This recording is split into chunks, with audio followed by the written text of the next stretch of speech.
ഹിന്ദുരക്ഷാ മമാദീക്ഷാ.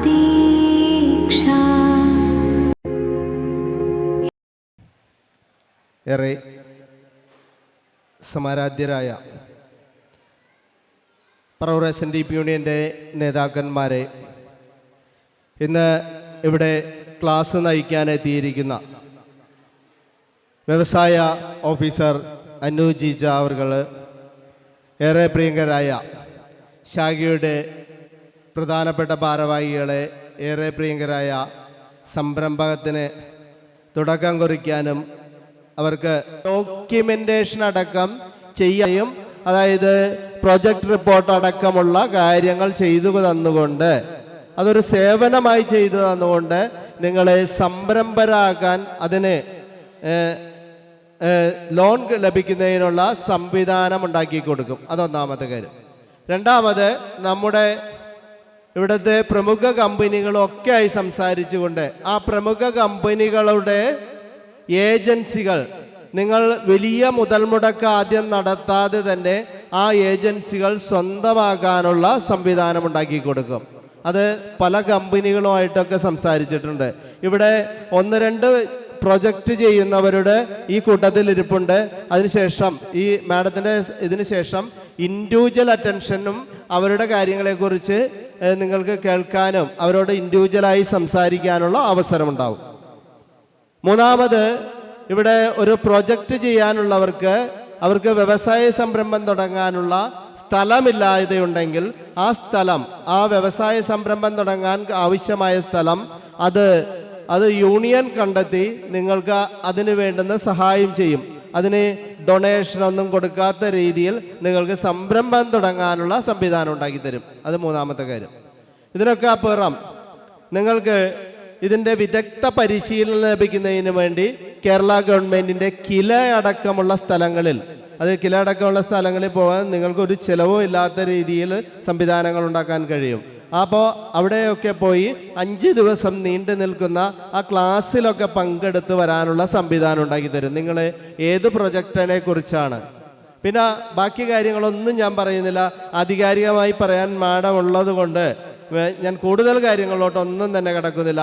നമ്മൾ ഡയറക്റ്റ് അതിൻ്റെ ക്ലാസ്സിലോട്ടാണ് കിടക്കുന്നത്. മാഡം, ആ ക്ലാസ് കഴിഞ്ഞതിന് ശേഷം നിങ്ങൾക്ക് ഓരോരുത്തർക്കും നിങ്ങളുടെ ആശയത്തെക്കുറിച്ചോ നിങ്ങളുടെ സംശയത്തെക്കുറിച്ചോ മാഡവുമായി സംസാരിക്കാനുള്ള അവസരം കൂടി ഉണ്ടാവും. അങ്ങനെ അവസരം കൂടി ഉണ്ടാവും. അപ്പോൾ അതിനുള്ള അവസരമാണ്. അങ്ങനെ സംസാരിക്കണമെങ്കിൽ എല്ലാവരും കുറച്ചുകൂടി മുൻനിരയിലോട്ട് ഇരുന്നാൽ മാത്രമാണ് അതൊക്കെ നടക്കൂ. ഇങ്ങനെ ഇരിക്കുന്നവർ ചോദിക്കുന്നതൊന്നും ചിലപ്പോൾ മനസ്സിലാവണമെന്നില്ല. അപ്പോൾ എല്ലാവരും മുൻനിരയിലോട്ട് വന്നിരിക്കണം. ഇതൊരു സംരംഭത്തിൻ്റെ പ്രഥമ മീറ്റിംഗ് ആണ്. ഇവിടെ നിന്ന് തിരഞ്ഞെടുക്കുന്നവർക്ക്, അല്ലെങ്കിൽ ഇവിടെ വരുന്ന ഇതിൽ പങ്കാളികളാവാൻ ആഗ്രഹിക്കുന്നവർക്ക് തീർച്ചയായും ഈ കാര്യങ്ങളൊക്കെ വരും ദിവസങ്ങളിൽ പറവൂർ SNDP യൂണിയൻ ചെയ്തു തരും എന്ന് മാത്രം ഉറപ്പ് നൽകിക്കൊണ്ട് ഞാൻ എൻ്റെ കടമയിലോട്ട് കിടക്കുകയാണ്. പറവൂർ SNDP യൂണിയൻ്റെ സമാരാധ്യനായ direct board member PS Jayaraja അവർകളെ ഈ യോഗത്തിലോട്ട് സഹർഷം സ്വാഗതം ചെയ്യുന്നു.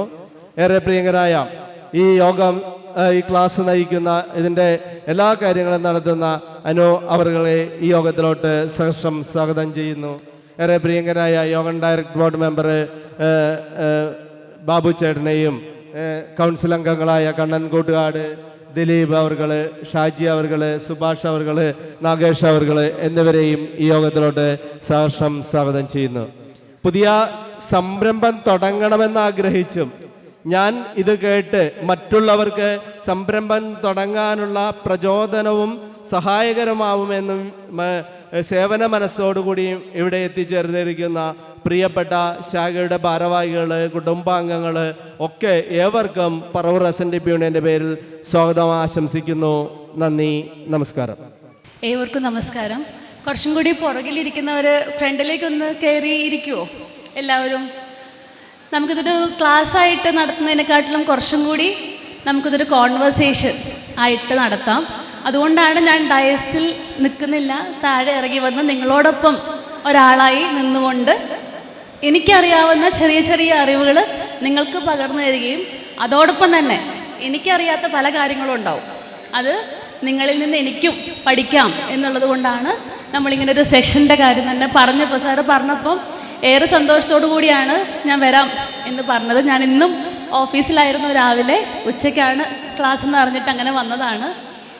എന്തായാലും ഇന്നിവിടെ എന്നെ ഇങ്ങനൊരു സെഷൻ എടുക്കാൻ വേണ്ടിയിട്ട് ക്ഷണിച്ച SNDPയിലെ മുഴുവൻ നേതാക്കന്മാർക്കും ആദ്യമായി ഞാൻ നന്ദി അറിയിക്കുകയാണ്.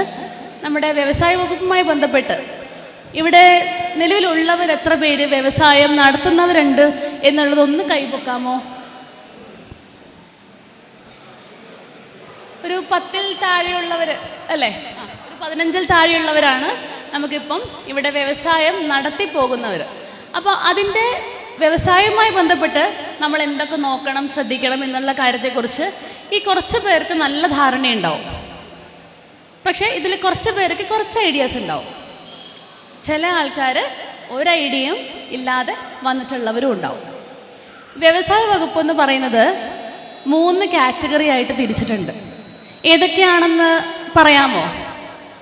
വ്യവസായ വകുപ്പിനെ 3 കാറ്റഗറി ആയിട്ടാണ് തിരിച്ചിട്ടുള്ളത്. ഏതൊക്കെയാണെന്ന് അറിയാം, നിങ്ങൾക്ക് അറിയാവുന്ന കാര്യമായിരിക്കും, ഞാനൊന്നും കൂടെ പറയാം. 1 ഉൽപാദന മേഖലയാണ്, 2 സർവീസ് മേഖലയാണ്. ഇപ്പം 3ാമത് ഒരു മേഖലയും കൂടെ കൊണ്ടുവന്നിട്ടുണ്ട്, അത് വ്യാപാരമാണ്.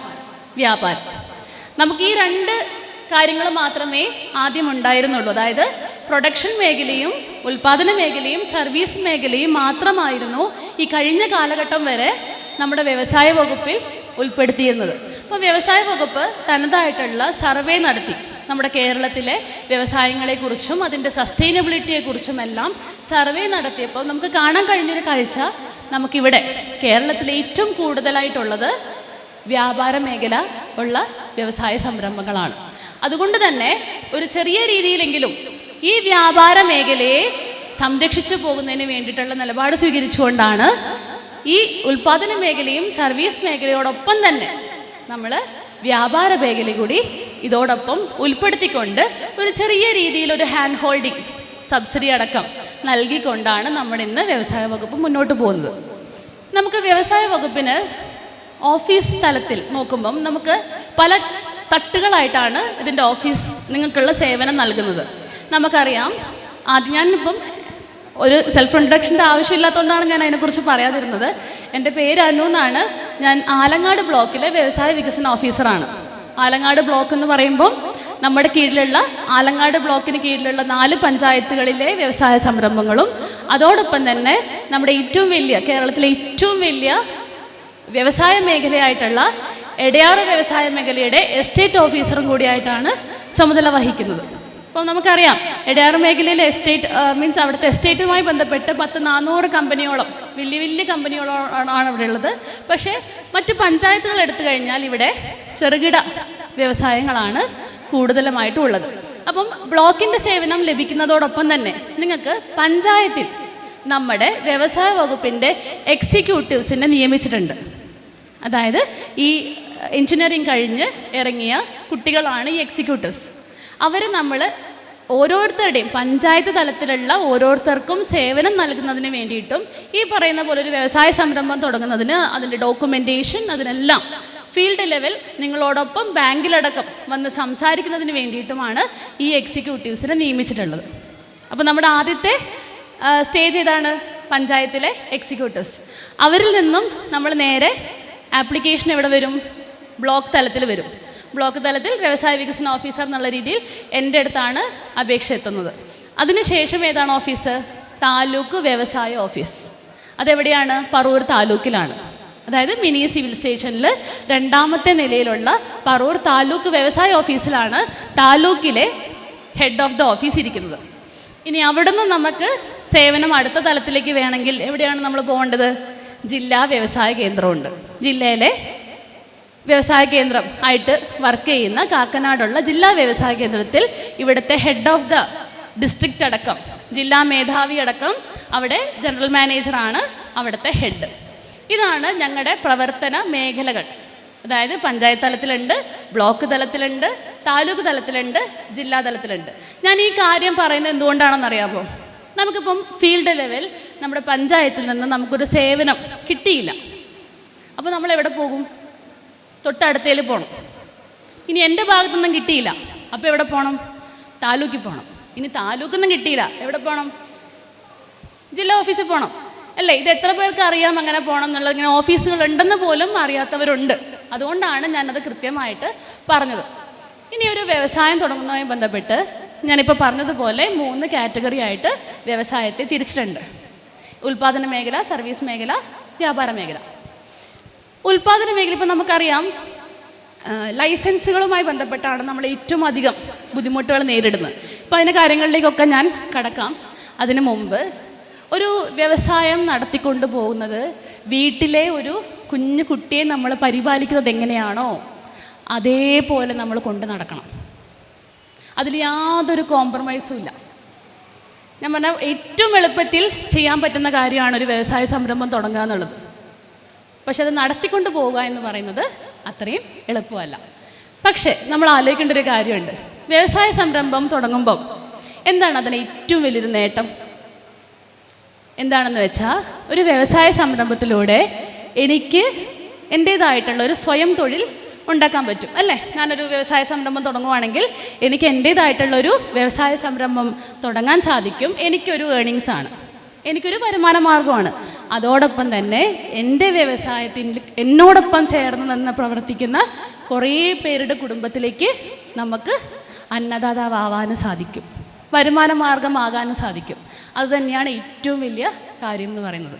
ഈ വ്യവസായ സംരംഭത്തിൻ്റെ ഏറ്റവും ഇനീഷ്യൽ പോയിൻ്റ് അതാണ്. എൻ്റെ അമ്മ ഒരു സംരംഭകയാണ്. ഇവിടെ ഷൈജു സാറിനൊക്കെ അറിയാം. എൻ്റെ അമ്മ ഒരു സംരംഭകയാണ്. അമ്മ 60 വയസ്സിന് ശേഷം സംരംഭം തുടങ്ങിയ ആളാണ്. 60 വയസ്സിന് ശേഷം സംരംഭം തുടങ്ങിയ ആളാണ്. അമ്മയ്ക്ക് ഡ്രൈവിംഗ് അറിയില്ലായിരുന്നു. ഇതെല്ലാം ഈ സംരംഭത്തിൻ്റെ നടത്തിപ്പുമായി ബന്ധപ്പെട്ട് അമ്മ തന്നെ പോകേണ്ടതും വരേണ്ടതുമായിട്ടുള്ള സിറ്റുവേഷൻ വന്നപ്പം ഈ 60 വയസ്സിന് ശേഷം സംരംഭം തുടങ്ങി ഏറ്റവും നന്നായി മുന്നോട്ട് പോകുന്ന ഒരാളാണ് എൻ്റെ അമ്മ. ഒരു വിമൻ എൻ്റർപ്രണറാണ്. വളരെ നല്ല രീതിയിൽ ആ യൂണിറ്റ് കൊണ്ടുപോകുന്നതും അമ്മ തന്നെയാണ്. അപ്പോൾ അതുകൊണ്ട് നമുക്ക് എല്ലാവർക്കും സാധിക്കും അല്ലേ? എല്ലാവർക്കും സാധിക്കും. അമ്മ ഒറ്റയ്ക്ക് നടത്തുന്നതുകൊണ്ട് തന്നെ ഞാൻ പറയുന്നതാണ്, എല്ലാവർക്കും നമുക്ക് ഓരോ വ്യവസായ സംരംഭങ്ങൾ തുടങ്ങാൻ സാധിക്കും. ഒരു വ്യവസായ സംരംഭം തുടങ്ങുന്നതിന് നമ്മൾ നന്നായിട്ട് വർക്കൗട്ട് ചെയ്യണം. എന്താണ് ഈ വർക്കൗട്ട് ചെയ്യുക എന്ന് പറയുന്നത്? ആദ്യം നമ്മൾ ആലോചിക്കേണ്ടത് എന്താണെന്നറിയോ? നമ്മൾ എന്ത് വ്യവസായം തുടങ്ങും എന്നുള്ളതാണ്. നമുക്ക് ആൾക്കാർക്ക് പറഞ്ഞു കൊടുക്കേണ്ടതും അത്തരം കുറച്ച് കാര്യങ്ങളായിരിക്കും. എന്ത് വ്യവസായം തുടങ്ങും? ഞാൻ ഓഫീസിലിരിക്കുമ്പം എൻ്റെ അടുത്ത് ഒരുപാട് പേര് വന്ന് ചോദിക്കാറുണ്ട്, മാഡം എന്തെങ്കിലും ഒരു വ്യവസായം തുടങ്ങണം, ഞാൻ എന്ത് തുടങ്ങും എന്ന് ചോദിക്കും. അതിനൊരു ഉത്തരം എനിക്ക് കൊടുക്കാൻ പറ്റുമോ? നിങ്ങൾ ആലോചിക്കണം, എനിക്കത് കൊടുക്കാൻ പറ്റുമോ? അപ്പം ഞാൻ തിരിച്ചു ചോദിക്കും, എന്താണ് നിങ്ങളുടെ ടേസ്റ്റ് എന്ന് ചോദിക്കും. അതായത് എന്ത് സംരംഭത്തോടാണ് നിങ്ങൾക്ക് താല്പര്യം? ചിലവർ തയ്യൽ അറിയാവുന്നവരുണ്ടാവും. അവരോട് ഞാൻ പോയി ബേക്കറി തുടങ്ങാൻ പറഞ്ഞാൽ എങ്ങനെ ഉണ്ടാവും? നേരെ തിരിച്ച് ബേക്കിംഗ് ഇഷ്ടമുള്ളവരോടുണ്ടാവും. അവരോട് പോയി നിങ്ങളൊരു ബുട്ടിക്ക് തുടങ്ങുക എന്ന് പറഞ്ഞാൽ എങ്ങനെ ഉണ്ടാവും? ആദ്യം നമ്മുടെ ടേസ്റ്റ് എന്താണ് എന്ന് നമ്മൾ തിരിച്ചറിയണം. അതിൻ്റെ വർക്കൗട്ടായിരിക്കണം ആദ്യം ഒരു വ്യവസായ സംരംഭം തുടങ്ങുന്നതിന് നമുക്ക് ആദ്യം ചെയ്യേണ്ടത്. നമ്മൾ എന്തിനെക്കുറിച്ചാണ് വ്യവസായം നടത്തുന്നതെന്നുള്ള കുറിച്ചുള്ള നല്ല ഐഡിയ. ഇനി ആ ഐഡിയയും കൊണ്ടുണ്ടാക്കുന്നതാണ് എന്ത്? പ്രോജക്റ്റ് റിപ്പോർട്ട് എന്ന് പറയുന്നത്. ഇവിടെ സാറ് സൂചിപ്പിച്ചു അല്ലേ? നമ്മുടെ യൂണിറ്റിൻ്റെ അല്ലെങ്കിൽ നമ്മുടെ വ്യവസായത്തിൻ്റെ 5 വർഷത്തെ സാമ്പത്തികമായിട്ടുള്ള ഡോക്യുമെൻറ്റേഷനെയാണ് എന്ത് വിളിക്കുന്നത്? പ്രോജക്റ്റ് റിപ്പോർട്ട് എന്ന് വിളിക്കുന്നത്. അതിൽ സാമ്പത്തികമായ ഡോക്യുമെൻറ്റേഷൻ മാത്രമല്ല, എന്താണ് നമ്മുടെ സംരംഭം, അതിന് നമ്മൾ ഉപയോഗിക്കുന്ന റോ മെറ്റീരിയൽസ് എന്തൊക്കെയാണ്, അതിൻ്റെ വർക്കിംഗ് എങ്ങനെയാണ്, എത്ര എംപ്ലോയീസ് അവിടെയുണ്ട്, ഇതെല്ലാം അതിൻ്റെ ഫിനാൻഷ്യൽ കാര്യങ്ങളെല്ലാം ഉൾപ്പെടുത്തുന്ന ഒരു രൂപരേഖയാണ് എന്ത്? പ്രോജക്റ്റ് റിപ്പോർട്ട് എന്ന് പറയുന്നത്. അപ്പം നമ്മൾ ആദ്യം തന്നെ ഒരു വ്യവസായം തുടങ്ങുമ്പം നമ്മൾ ആദ്യം ആലോചിക്കേണ്ട 2 കാര്യങ്ങളെക്കുറിച്ച് നമ്മൾ പറഞ്ഞു. ഈ പ്രൊജക്റ്റ് റിപ്പോർട്ട് ഉണ്ടാക്കണമെങ്കിൽ നമുക്കൊരു ഫിനാൻഷ്യൽസിനെ കുറിച്ചൊരു ഐഡിയ ഉണ്ടാവണം. അതായത് നമ്മുടെ സാമ്പത്തികമായിട്ട് നമ്മൾ എത്ര രൂപ അതിൽ വകയിരുത്തണം, അതിനെക്കുറിച്ചൊക്കെ ഒരു ഐഡിയ ഉണ്ടാവണ്ടേ? ഉറക്കം വരുന്നുണ്ടോ? ഇല്ലല്ലോ, ഇല്ല, ഭക്ഷണം കഴിച്ചുകൊണ്ട് ചോദിച്ചാട്ടോ. അപ്പം നമുക്കൊരു രൂപരേഖ ഉണ്ടാക്കണം. അതിനാദ്യം വേണ്ടത് എന്താണ്? എൻ്റെ വ്യവസായത്തിന് ഞാൻ ഉപയോഗിക്കേണ്ട മെഷീനറികൾ അല്ലേ? ഒരു ഉൽപ്പാദന മേഖലയാണെങ്കിൽ ഇപ്പോൾ തയ്യൽ യൂണിറ്റ് എടുക്കുന്നു വിചാരിക്കുക, എനിക്കൊരു 2 തയ്യൽ മെഷീൻ വേണം. അതോടൊപ്പം തന്നെ ഒരു വലിയൊരു എംബ്രോയ്ഡറി മെഷീൻ വേണം. ഇത്രയാണല്ലോ. പിന്നെ എന്ത് വേണം? ഒരു ചെറിയ സിസ്റ്റം വേണം, ഒരു ബിൽഡിംഗ് മെഷീൻ വേണം, ചിലപ്പോൾ ഹാൻഡ് സ്റ്റിച്ചിങ്ങിൻ്റെ മെഷീൻ വേണം. ഇത്രയും സാധനങ്ങൾ ഒരു ചെറിയ തയ്യൽ യൂണിറ്റിലേക്ക് വേണം. അപ്പം ഞാൻ ആദ്യം എന്താ ചെയ്യേണ്ടത്? ഈ മെഷീനറികളുടെ കൊട്ടേഷൻ എടുക്കണം. കൊട്ടേഷൻ എന്ന് പറഞ്ഞാൽ അത് GST ഉള്ള ഏതെങ്കിലും സ്ഥാപനം, ഇപ്പോൾ എല്ലായിടത്തും GST കൗണ്ടബിൾ ആണ്. അപ്പോൾ അതുകൊണ്ട് തന്നെ GST ഉള്ള ഒരു സ്ഥാപനത്തിൽ നിന്നും നമ്മൾ ആദ്യം എന്തെടുക്കണം? കൊട്ടേഷൻസ് എടുക്കണം. ഇപ്പോൾ ഒരു തയ്യൽ യൂണിറ്റ്, ഞാൻ ഉദാഹരണം പറഞ്ഞാൽ തയ്യൽ യൂണിറ്റ് ആണെങ്കിൽ നമുക്ക് ഏറ്റവും കൂടുതൽ ആവശ്യമുള്ളത് മെഷീനറീസിനെക്കാട്ടിലും കൂടുതൽ എന്താണ്? മെറ്റീരിയൽസ് ആണ്, അല്ലേ? അപ്പോൾ മെറ്റീരിയൽസിൻ്റെയും കൊട്ടേഷൻ എടുക്കണം. അതായത് ഒരു മാസം നമുക്ക് റൺ ചെയ്ത് പോകാൻ എത്ര മെറ്റീരിയൽസ് ആവശ്യമുണ്ട് അതിൻ്റെയും ഒരു കൊട്ടേഷൻ നമ്മൾ എടുക്കണം. ഈ കൊട്ടേഷന് അനുസൃതമായിട്ടാണ് എന്ത് റെഡിയാക്കുന്നത്? Project report റെഡിയാക്കുന്നത്. ഈ കൊട്ടേഷൻ കൊണ്ടുവന്നാലേ നമുക്ക് എന്ത് ചെയ്യാൻ പറ്റുള്ളൂ? പ്രൊജക്റ്റ് റിപ്പോർട്ട് തയ്യാറാക്കി മുന്നോട്ട് പോകാൻ സാധിക്കുള്ളൂ. ഇനി മൂന്നാമത്തെ കാര്യം ശ്രദ്ധിക്കേണ്ടത്, നമുക്ക് റോ മെറ്റീരിയൽസിൻ്റെ അവൈലബിലിറ്റിയെക്കുറിച്ച് അറിയണം. നമുക്കിവിടെ ഈസിലി, അതായത് ഏറ്റവും എളുപ്പത്തിൽ കിട്ടാവുന്ന റോ മെറ്റീരിയൽ കൊണ്ട് എന്ത് ഉൽപ്പന്നം നമുക്കുണ്ടാക്കാൻ സാധിക്കും, അതിനെക്കുറിച്ചാണ് നമ്മൾ ആലോചിക്കേണ്ടത്. അതുപോലെ തന്നെ ഏറ്റവും എളുപ്പത്തിൽ കിട്ടാവുന്ന ഉൽപ്പന്നം കൊണ്ട് ഏറ്റവും എളുപ്പത്തിൽ ഉണ്ടാക്കാവുന്ന സാധനമല്ല, എന്തെങ്കിലും വാല്യൂ ആഡഡ് ആയിട്ടുള്ള ഒരു യുണീക്കായിട്ടുള്ള പ്രൊഡക്റ്റ് നമുക്ക് ഉണ്ടാക്കാൻ സാധിക്കണം. അതിനെക്കുറിച്ചൊരു ഐഡിയ നമുക്ക് ഉണ്ടാക്കിയെടുക്കണം. അതിന് ഞാനൊരു ഉദാഹരണം പറഞ്ഞുതരാം. ഇവിടെ തന്നെയുള്ളൊരു യൂണിറ്റാണ്. അവർക്ക് ഈ കപ്പയില്ലേ, കപ്പ, ഞാനത് മനസ്സിലാവാൻ വേണ്ടിയിട്ടാണ് അത് കൃത്യമായിട്ട് പറയുന്നത്.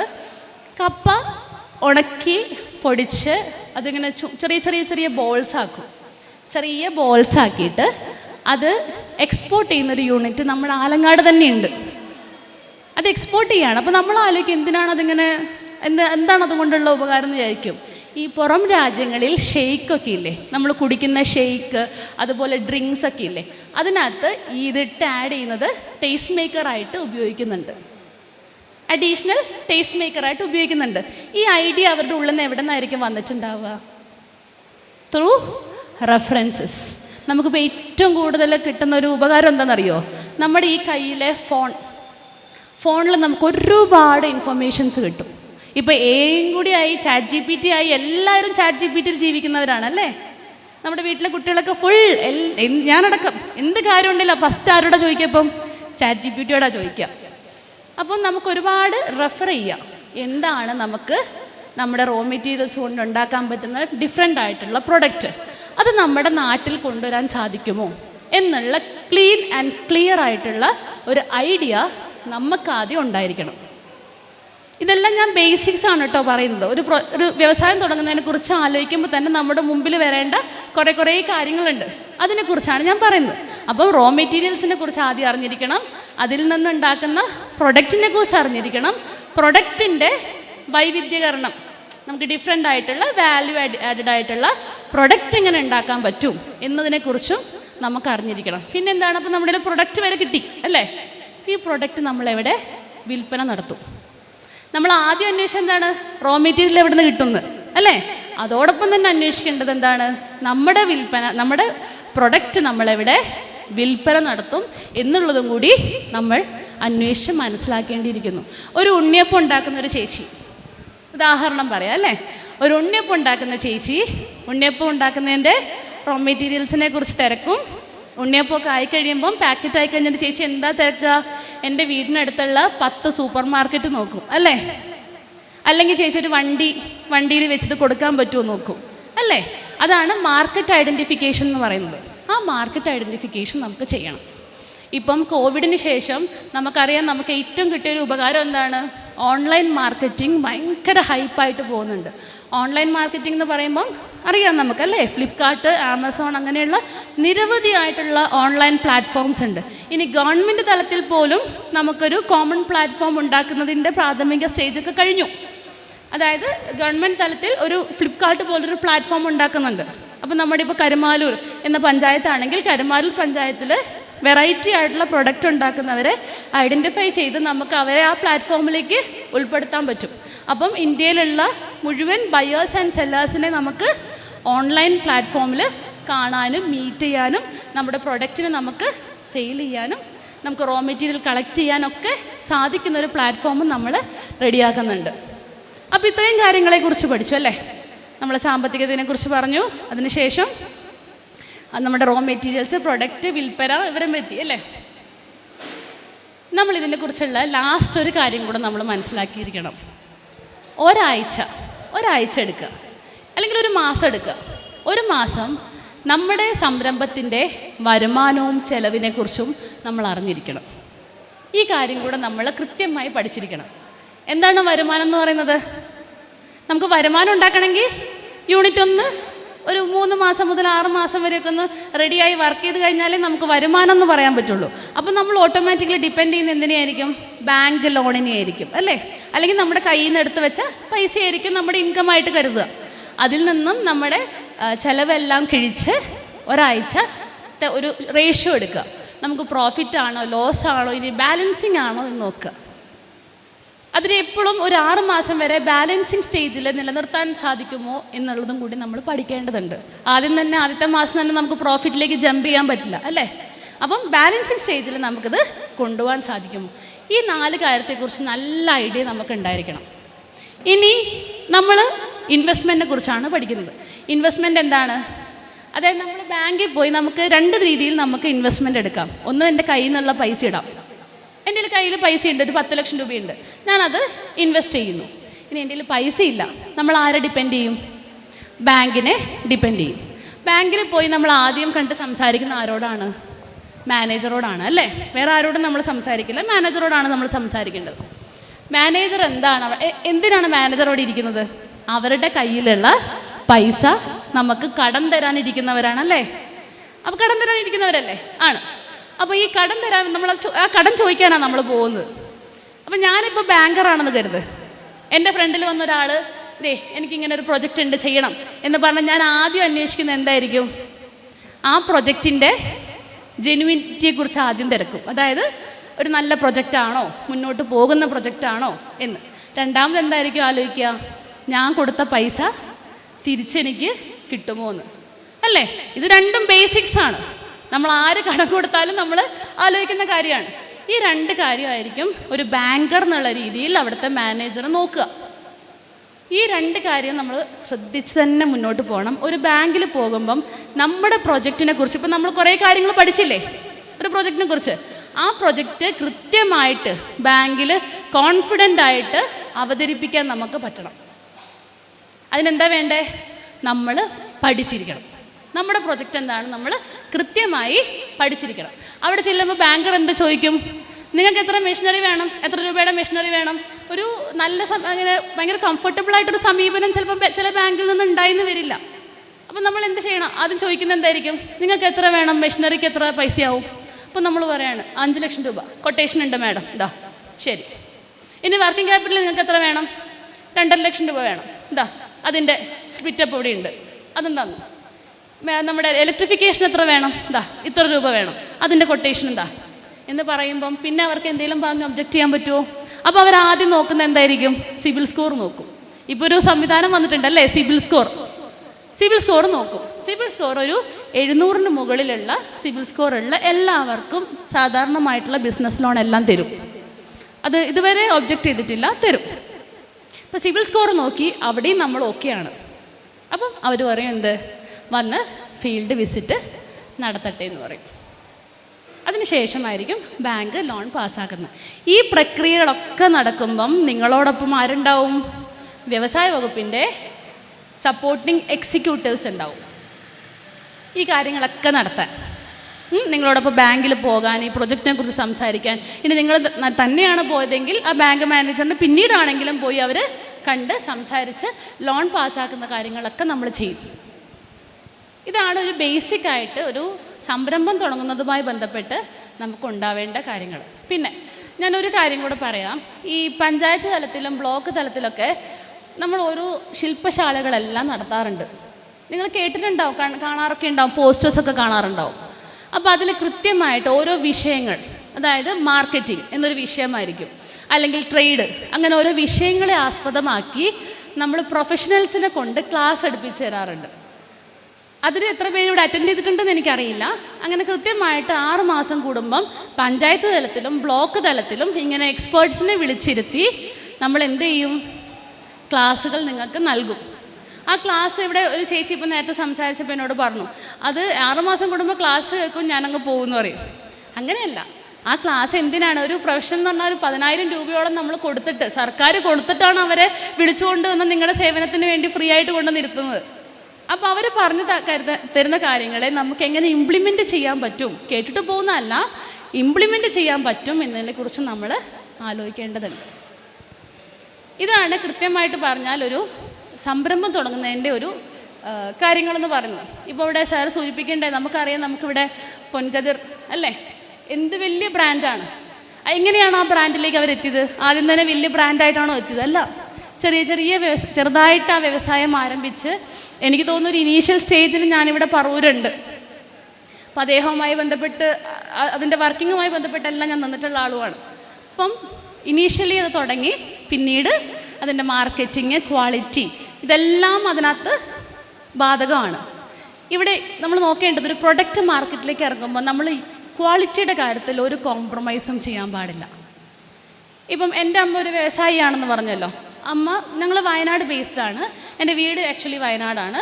അപ്പോൾ അവിടെ നമുക്ക് ഏറ്റവും പെട്ടെന്ന് കിട്ടാവുന്ന റോ മെറ്റീരിയൽ എന്താ? കാപ്പിക്കുരുവാണ് അല്ലേ? പക്ഷേ വയനാടൻ കാപ്പിക്കുരുവിന് ഒരു ക്വാളിറ്റി അത്ര പോരാ. അപ്പം നമ്മൾ എന്ത് ചെയ്യും? കൂർഗിന്ന് നല്ല ഇനം കാപ്പിയും നമ്മുടെ പ്ലാന്റേഷനിലെ കാപ്പിയും എല്ലാം കൂടെ മിക്സ് ചെയ്തുകൊണ്ട് ടേസ്റ്റ് മേക്കേഴ്സ്, അതിനാണ് ചിക്കറീസ് എന്ന് പറയുന്നത്, മനസ്സിലാക്കാൻ വേണ്ടി പറയുന്നതാണ്. ചിക്കറീസ് ആഡ് ചെയ്യാതെ, അല്ലെങ്കിൽ ലോ ചിക്കറീസ് ആഡ് ചെയ്തിട്ട്, നമ്മൾ നെസ്ലെയൊക്കെ എങ്ങനെ ബ്രൂ ഒക്കെ നിങ്ങൾ നോക്കിയാൽ അറിയാം, ബാക്കത്തെ ഡിസ്ക്രിപ്ഷൻ നോക്കിയാൽ അറിയാം, ചിക്കറീസ് ഇത്രയും പെർസെൻറ്റേജ്, 54% എന്നൊക്കെ പറഞ്ഞ് എഴുതിയിട്ടുണ്ടാവും. അതാണ് ടേസ്റ്റ് മേക്കേഴ്സ്. ആ ചിക്കറീസ് ലോ ചിക്കറീസ് ആക്കിക്കൊണ്ട് നമ്മൾ നമ്മുടെ ഫാക്ടറിയിൽ നമ്മൾ ഒട്ടും ക്വാളിറ്റി മിസ് ചെയ്യാതെയാണ് ആ കോഫി പൗഡർ നമ്മൾ മാർക്കറ്റിലേക്ക് ഇറക്കുന്നത്. നമുക്ക് നഷ്ടം ഉണ്ടാവും, ചിലപ്പോൾ ഇനീഷ്യലി നമുക്ക് നഷ്ടം ഉണ്ടാവും. പക്ഷേ ഏറ്റവും നല്ല പ്രൊഡക്റ്റ് നമുക്ക് മാർക്കറ്റിലേക്ക് ഇറക്കാൻ സാധിച്ചാൽ നമുക്ക് ഏറ്റവും നല്ല ബിസിനസ് ഉണ്ടാവും.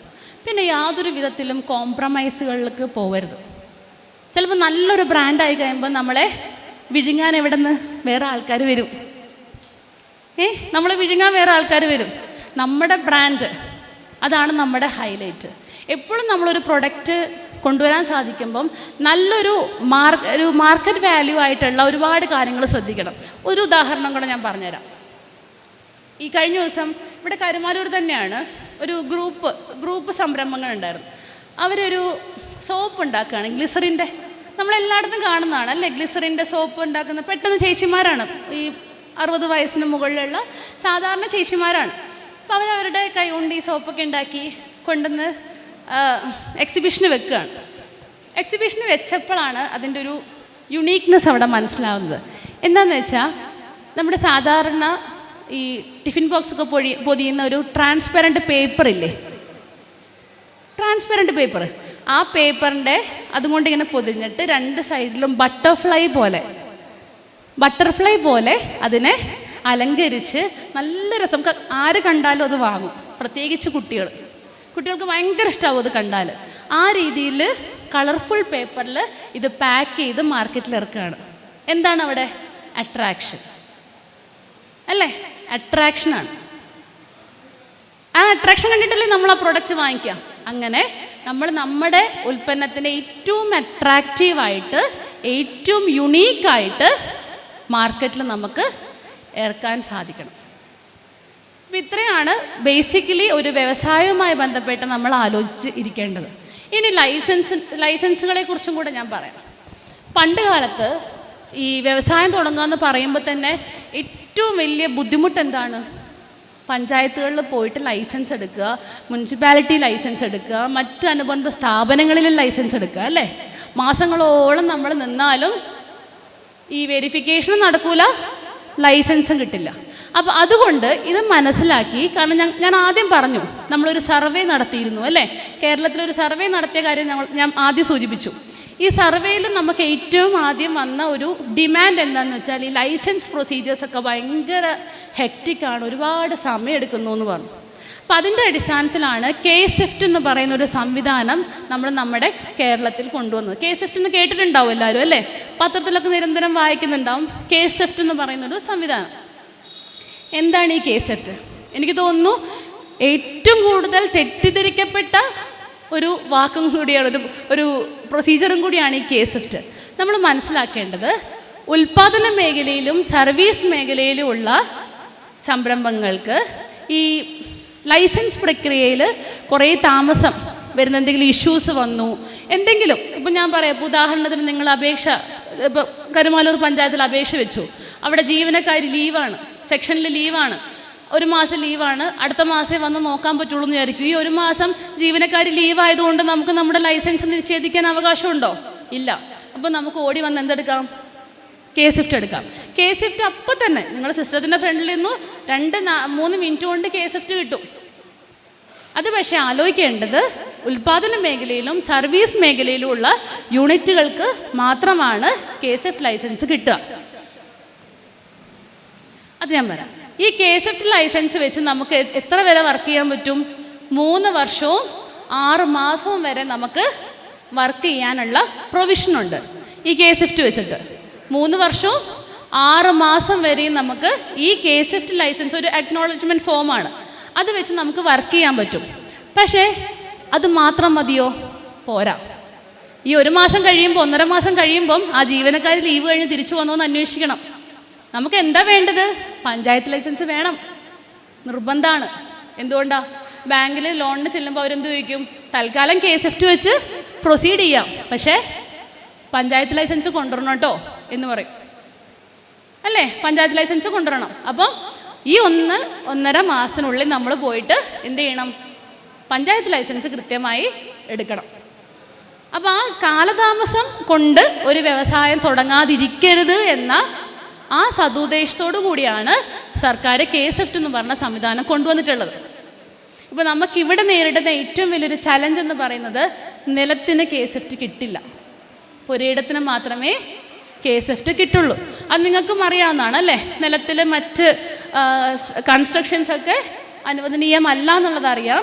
കൺവേർഷന് ശേഷം മാത്രമേ ചെയ്യാൻ സാധിക്കുള്ളൂ. അതേപോലെ തന്നെയാണ് KSFT എടുക്കുന്നതിനും. നിലമാണെങ്കിൽ KSFT നമുക്ക് പ്രോസസ്സ് ചെയ്യാൻ പറ്റില്ല. എന്തെടുക്കണം? പുരയിടമാണെങ്കിൽ മാത്രമേ അവിടെ വ്യവസായം തുടങ്ങുന്നതിനുള്ള KSFT ലൈസൻസ് നമുക്ക് കിട്ടുള്ളൂ. ഇനി ഫുഡ് സെക്ടറുമായി ബന്ധപ്പെട്ടൊരു യൂണിറ്റാണ് നമ്മൾ തുടങ്ങുന്നതെന്ന് ഉദ്ദേശിക്കൂ, ഫുഡ് സെക്ടർ. അപ്പോൾ നമുക്ക് ഫുഡ് സേഫ്റ്റിയുടെ ലൈസൻസ് മാൻഡേറ്ററിയാ, വേണം അല്ലേ? ഫുഡ് സേഫ്റ്റിയുടെ ലൈസൻസ് മാൻഡേറ്ററി ആണ്. ഇപ്പോൾ ഒരു പ്രത്യേകതയും കൂടി ഉണ്ട്, എല്ലാം ഓൺലൈനായിട്ടാണ് അപേക്ഷിക്കുന്നത്.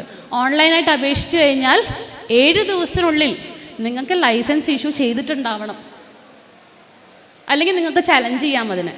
ഇതൊക്കെ പണ്ടത്തെ പോലെ ഫയലിൽ എവിടെയെങ്കിലും പേപ്പറായിട്ടിട്ട് 1 മാസം കഴിയുമ്പോൾ ഫയൽ പൊടി തട്ടി എടുക്കുന്ന പോലെ അല്ല. ഇപ്പോൾ സംവിധാനങ്ങളൊക്കെ മാറി. ഓൺലൈനായിട്ട് നമ്മൾ അപ്ലൈ ചെയ്ത് കഴിഞ്ഞാൽ ആ ദിവസം മുതൽ 7 ദിവസത്തിനുള്ളിൽ നിങ്ങൾക്ക് എന്ത് ചെയ്യാം? ഈ ലൈസൻസ് ഒന്നെങ്കിൽ തന്നിരിക്കണം, അല്ലെങ്കിൽ ലൈസൻസ് നിഷേധിക്കാനുള്ള കാരണം രേഖാമൂലം നിങ്ങളെ അറിയിച്ചിരിക്കണം എന്നുള്ളതാണ്. അതെല്ലാ ഡിപ്പാർട്ട്മെൻറ്റ്സിലും അങ്ങനെ തന്നെയാണ്. ഇനി പൊല്യൂഷൻ കൺട്രോൾ ബോർഡ് അറിയാം, പരിസ്ഥിതി പൊല്യൂഷൻ കൺട്രോൾ ബോർഡുമായി ബന്ധപ്പെട്ടിട്ടുള്ള ഈ മറ്റ് റെഡ് കാറ്റഗറി, ഓറഞ്ച് കാറ്റഗറിയിലുള്ള ഇൻഡസ്ട്രി ആണെന്ന് കരുത്. ഇപ്പം നല്ല പൊടിയുള്ള, ഇപ്പം നമ്മൾ ഈ പറഞ്ഞ പോലെ ഈ സിമെൻറ്റിൻ്റെ ബ്രിക്സ് ഉണ്ടാക്കുന്ന കമ്പനിയാണ്. അപ്പം അതിന് ഭയങ്കര പൊല്യൂഷൻ ഇഷ്യൂ വരും. പക്ഷെ അത് ഓറഞ്ച് കാറ്റഗറിയിൽ വരുന്ന ഇൻഡസ്ട്രിയുമാണ്.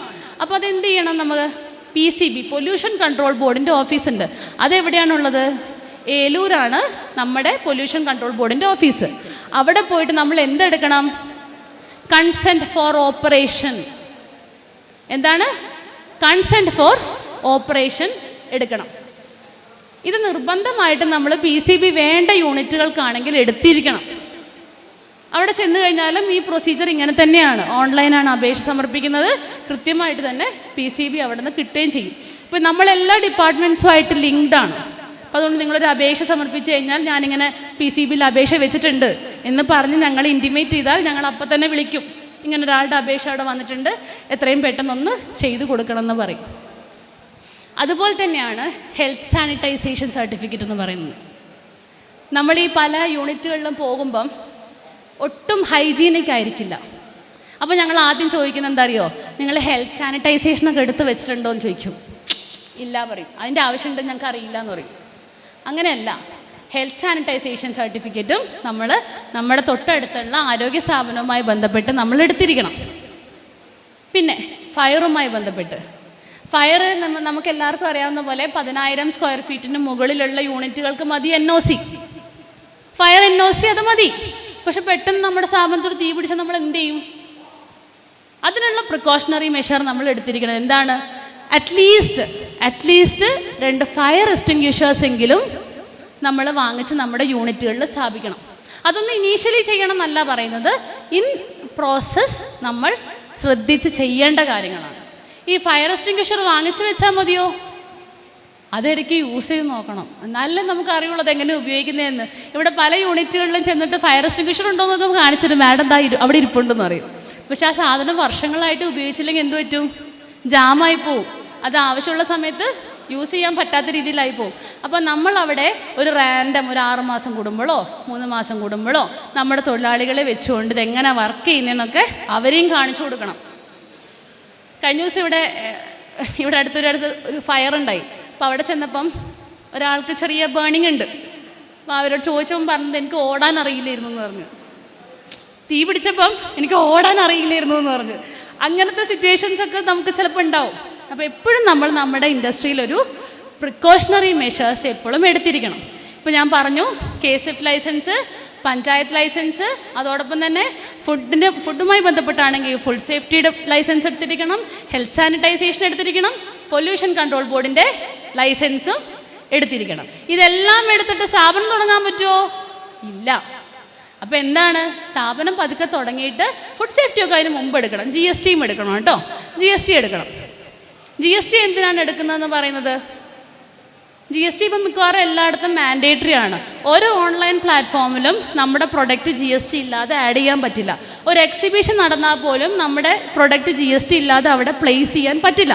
അപ്പോൾ അതുകൊണ്ട് GST നിർബന്ധമായിട്ട് എടുക്കണം. ഇതെല്ലാം പതിയെ നമ്മൾ എടുത്തിട്ട് വേണം. അതൊരു ഡോക്യുമെൻറ്റേഷൻ്റെ സമയം നിങ്ങൾക്കൊരു 1-1.5 മാസം, ബാങ്കിന് ലോൺ അപ്ലൈ ചെയ്ത് കഴിഞ്ഞാൽ എങ്ങനെ പോയാലും ഒരു 2 മാസം സമയം എടുക്കും ലോൺ സാങ്ഷൻ ആവാൻ. ഈ സമയം നമുക്ക് എന്തിനാണ്? ഈ രീതിയിൽ നമ്മുടെ അനുബന്ധ ലൈസൻസുകളെല്ലാം എടുക്കാനുള്ള സമയമായിട്ട് വേണം നമ്മൾ കരുതാൻ. ഈ സമയത്തുകൊണ്ട് നമ്മളെല്ലാ ലൈസൻസുകളും എടുത്ത് നമ്മുടെ യൂണിറ്റ് പക്ക ആക്കി വേണം നമ്മൾ സ്റ്റാർട്ട് ചെയ്യാൻ, നമ്മുടെ പ്രൊഡക്ഷൻ സ്റ്റാർട്ട് ചെയ്യാനായിട്ട്. ഇത്രയും കാര്യങ്ങളെക്കുറിച്ച് പറഞ്ഞു. ഇനി ഞാൻ പ്രധാനമായിട്ടും നമ്മുടെ സബ്സിഡീസിനെ കുറിച്ചും കൂടെ ഒരു ബ്രീഫായിട്ട് പറയാം. നിങ്ങൾക്കറിയായിരിക്കും, നമുക്കിപ്പം ഗവൺമെൻറ് സബ്സിഡീസ് എന്ന് പറയുന്നത് ഇപ്പോൾ ലൈവായിട്ടുള്ള സബ്സിഡി മാർജിൻ മണി ഗ്രാൻഡ് എന്ന് പറയുന്ന സബ്സിഡിയാണ്. അത് ഫ്രണ്ട് എൻഡ് സബ്സിഡിയാണ്. ശ്രദ്ധിച്ച് കേൾക്കണം. പ്രൊഡക്ഷൻ യൂണിറ്റുകളെയാണ് കൂടുതലായിട്ടും ഈ സബ്സിഡിക്ക് നമ്മൾ ഉൾപ്പെടുത്തുന്നത്. സർവീസ് സെക്ടറിനെയും ഉൾപ്പെടുത്താറുണ്ട്, പക്ഷേ പ്രൊഡക്ഷൻ യൂണിറ്റ് ഇല്ലെങ്കിൽ മാത്രമേ സർവീസ് സെക്ടറിൽ നമ്മൾ എടുക്കുന്നുള്ളൂ. അപ്പം ഇതിലെങ്ങനെയാണെന്ന് വെച്ചാൽ, നമ്മൾ നമ്മുടെ മെഷീനിൽ 10 ലക്ഷം രൂപയുടെ ഉള്ളിലുള്ള പ്രൊജക്റ്റ് റിപ്പോർട്ടിനാണ് നമ്മൾ മാർജിൻ മണി ഗ്രാൻഡ് കൊടുക്കുന്നത്. അപ്പോൾ അതിൽ നമ്മൾ ജനറൽ കാറ്റഗറി ആണെങ്കിൽ 30% ഓൺ ഇൻവെസ്റ്റ്മെൻറ്റും 40%, ജനറൽ കാറ്റഗറി ആണെങ്കിൽ 40% ഓൺ ഇൻവെസ്റ്റ്മെൻറ്റും 40% എന്താണ് ബാങ്ക് ലോണുമായിട്ടാണ് ചെയ്യുന്നത്. അതോടൊപ്പം തന്നെ റിസർവേഷൻ കാറ്റഗറി, SC കാറ്റഗറി അങ്ങനെയുള്ള കാറ്റഗറി ആണെങ്കിൽ 30% ഓൺ ഇൻവെസ്റ്റ്മെൻറ്റും 40% നമ്മൾ നമ്മുടെ ബാങ്ക് ലോണുമായിട്ടാണ്, ബാക്കി എമൗണ്ട് സബ്സിഡിയുമായിട്ടാണ് ചെയ്യുന്നത്. ഇത് ഫ്രണ്ട് എൻഡ് സബ്സിഡിയാണ്. ഫ്രണ്ട് എൻഡ് എന്ന് പറഞ്ഞാൽ എന്താ? ആദ്യം തന്നെ അക്കൗണ്ടിൽ കയറി കഴിഞ്ഞാൽ അഡ്ജസ്റ്റഡ് ആകും. പക്ഷെ നമ്മൾ അപ്ലൈ ചെയ്ത് കഴിഞ്ഞ് മാർജിൻ മണി ഗ്രാൻഡ് അപ്പം തന്നെ കിട്ടണമെന്ന് നമ്മൾ വാശി പിടിക്കരുത്. കാരണം സർക്കാരിന് പൈസ ബഡ്ജറ്റിൽ അലോക്കേറ്റ് ചെയ്ത് വരണം. അപ്പോൾ എങ്ങനെ പോയാലും ഒരു വർഷത്തെ സമയത്തിനുള്ളിൽ മാത്രമേ, 1 വർഷം 1.5 വർഷമൊക്കെ എടുക്കും, ഈ സബ്സിഡി വന്ന് അക്കൗണ്ടിൽ അക്കൗണ്ട് കയറുമ്പോൾ തന്നെ ഫ്രണ്ട് എൻഡ് സബ്സിഡി ആയിട്ട് ഇത് അഡ്ജസ്റ്റഡ് ആകും. 10 ലക്ഷം രൂപ വരെയുള്ള യൂണിറ്റുകൾക്കാണ് ഈ മാർജിൻ മണി ഗ്രാൻഡ് കൊടുക്കുന്നത്. നിങ്ങൾ കൊളാറ്ററൽ സെക്യൂരിറ്റീസ് ഒന്നും തന്നെ കൊടുക്കേണ്ടതില്ല. ബാങ്ക് നിങ്ങളോട് കൊളാറ്ററൽ സെക്യൂരിറ്റി ചോദിച്ചാൽ കൃത്യമായി അത് ഞങ്ങളോട് ഇൻഫോം ചെയ്യണം. ചില ബാങ്കിൽ വരുന്ന മാനേജേഴ്സ് ചില കാര്യങ്ങളിൽ അഡമെൻ്റായിട്ട് പറയും, പറ്റില്ല, കൊളാറ്ററൽ സെക്യൂരിറ്റീസ് വേണമെന്ന് പറയും. അപ്പോൾ കൃത്യമായിട്ട് അത് ഞങ്ങളെ ഇൻഫോം ചെയ്യണം. 10 ലക്ഷം രൂപ വരെയുള്ള ഒരു MSMEസിന് നമ്മൾ കൊളാറ്ററൽ സെക്യൂരിറ്റീസ് കൊടുക്കണ്ട, ഈടൊന്നും കൊടുക്കേണ്ട ആവശ്യമില്ല. 10 ലക്ഷം രൂപ വരെ നമുക്ക് നമ്മുടെ സംരംഭമാണ് ഈട്, അതാണ് ആ കൺസെപ്റ്റ്. 10 ലക്ഷം രൂപയുടെ ഇതിൽ ആ സംരംഭമാണ് നമ്മുടെ ഈട് ബാങ്കിനുള്ള. അതിനകത്തുള്ള മെഷീനറീസൊക്കെയാണ് റിക്കവറി ചെയ്യാൻ പറ്റുന്നതാകെ.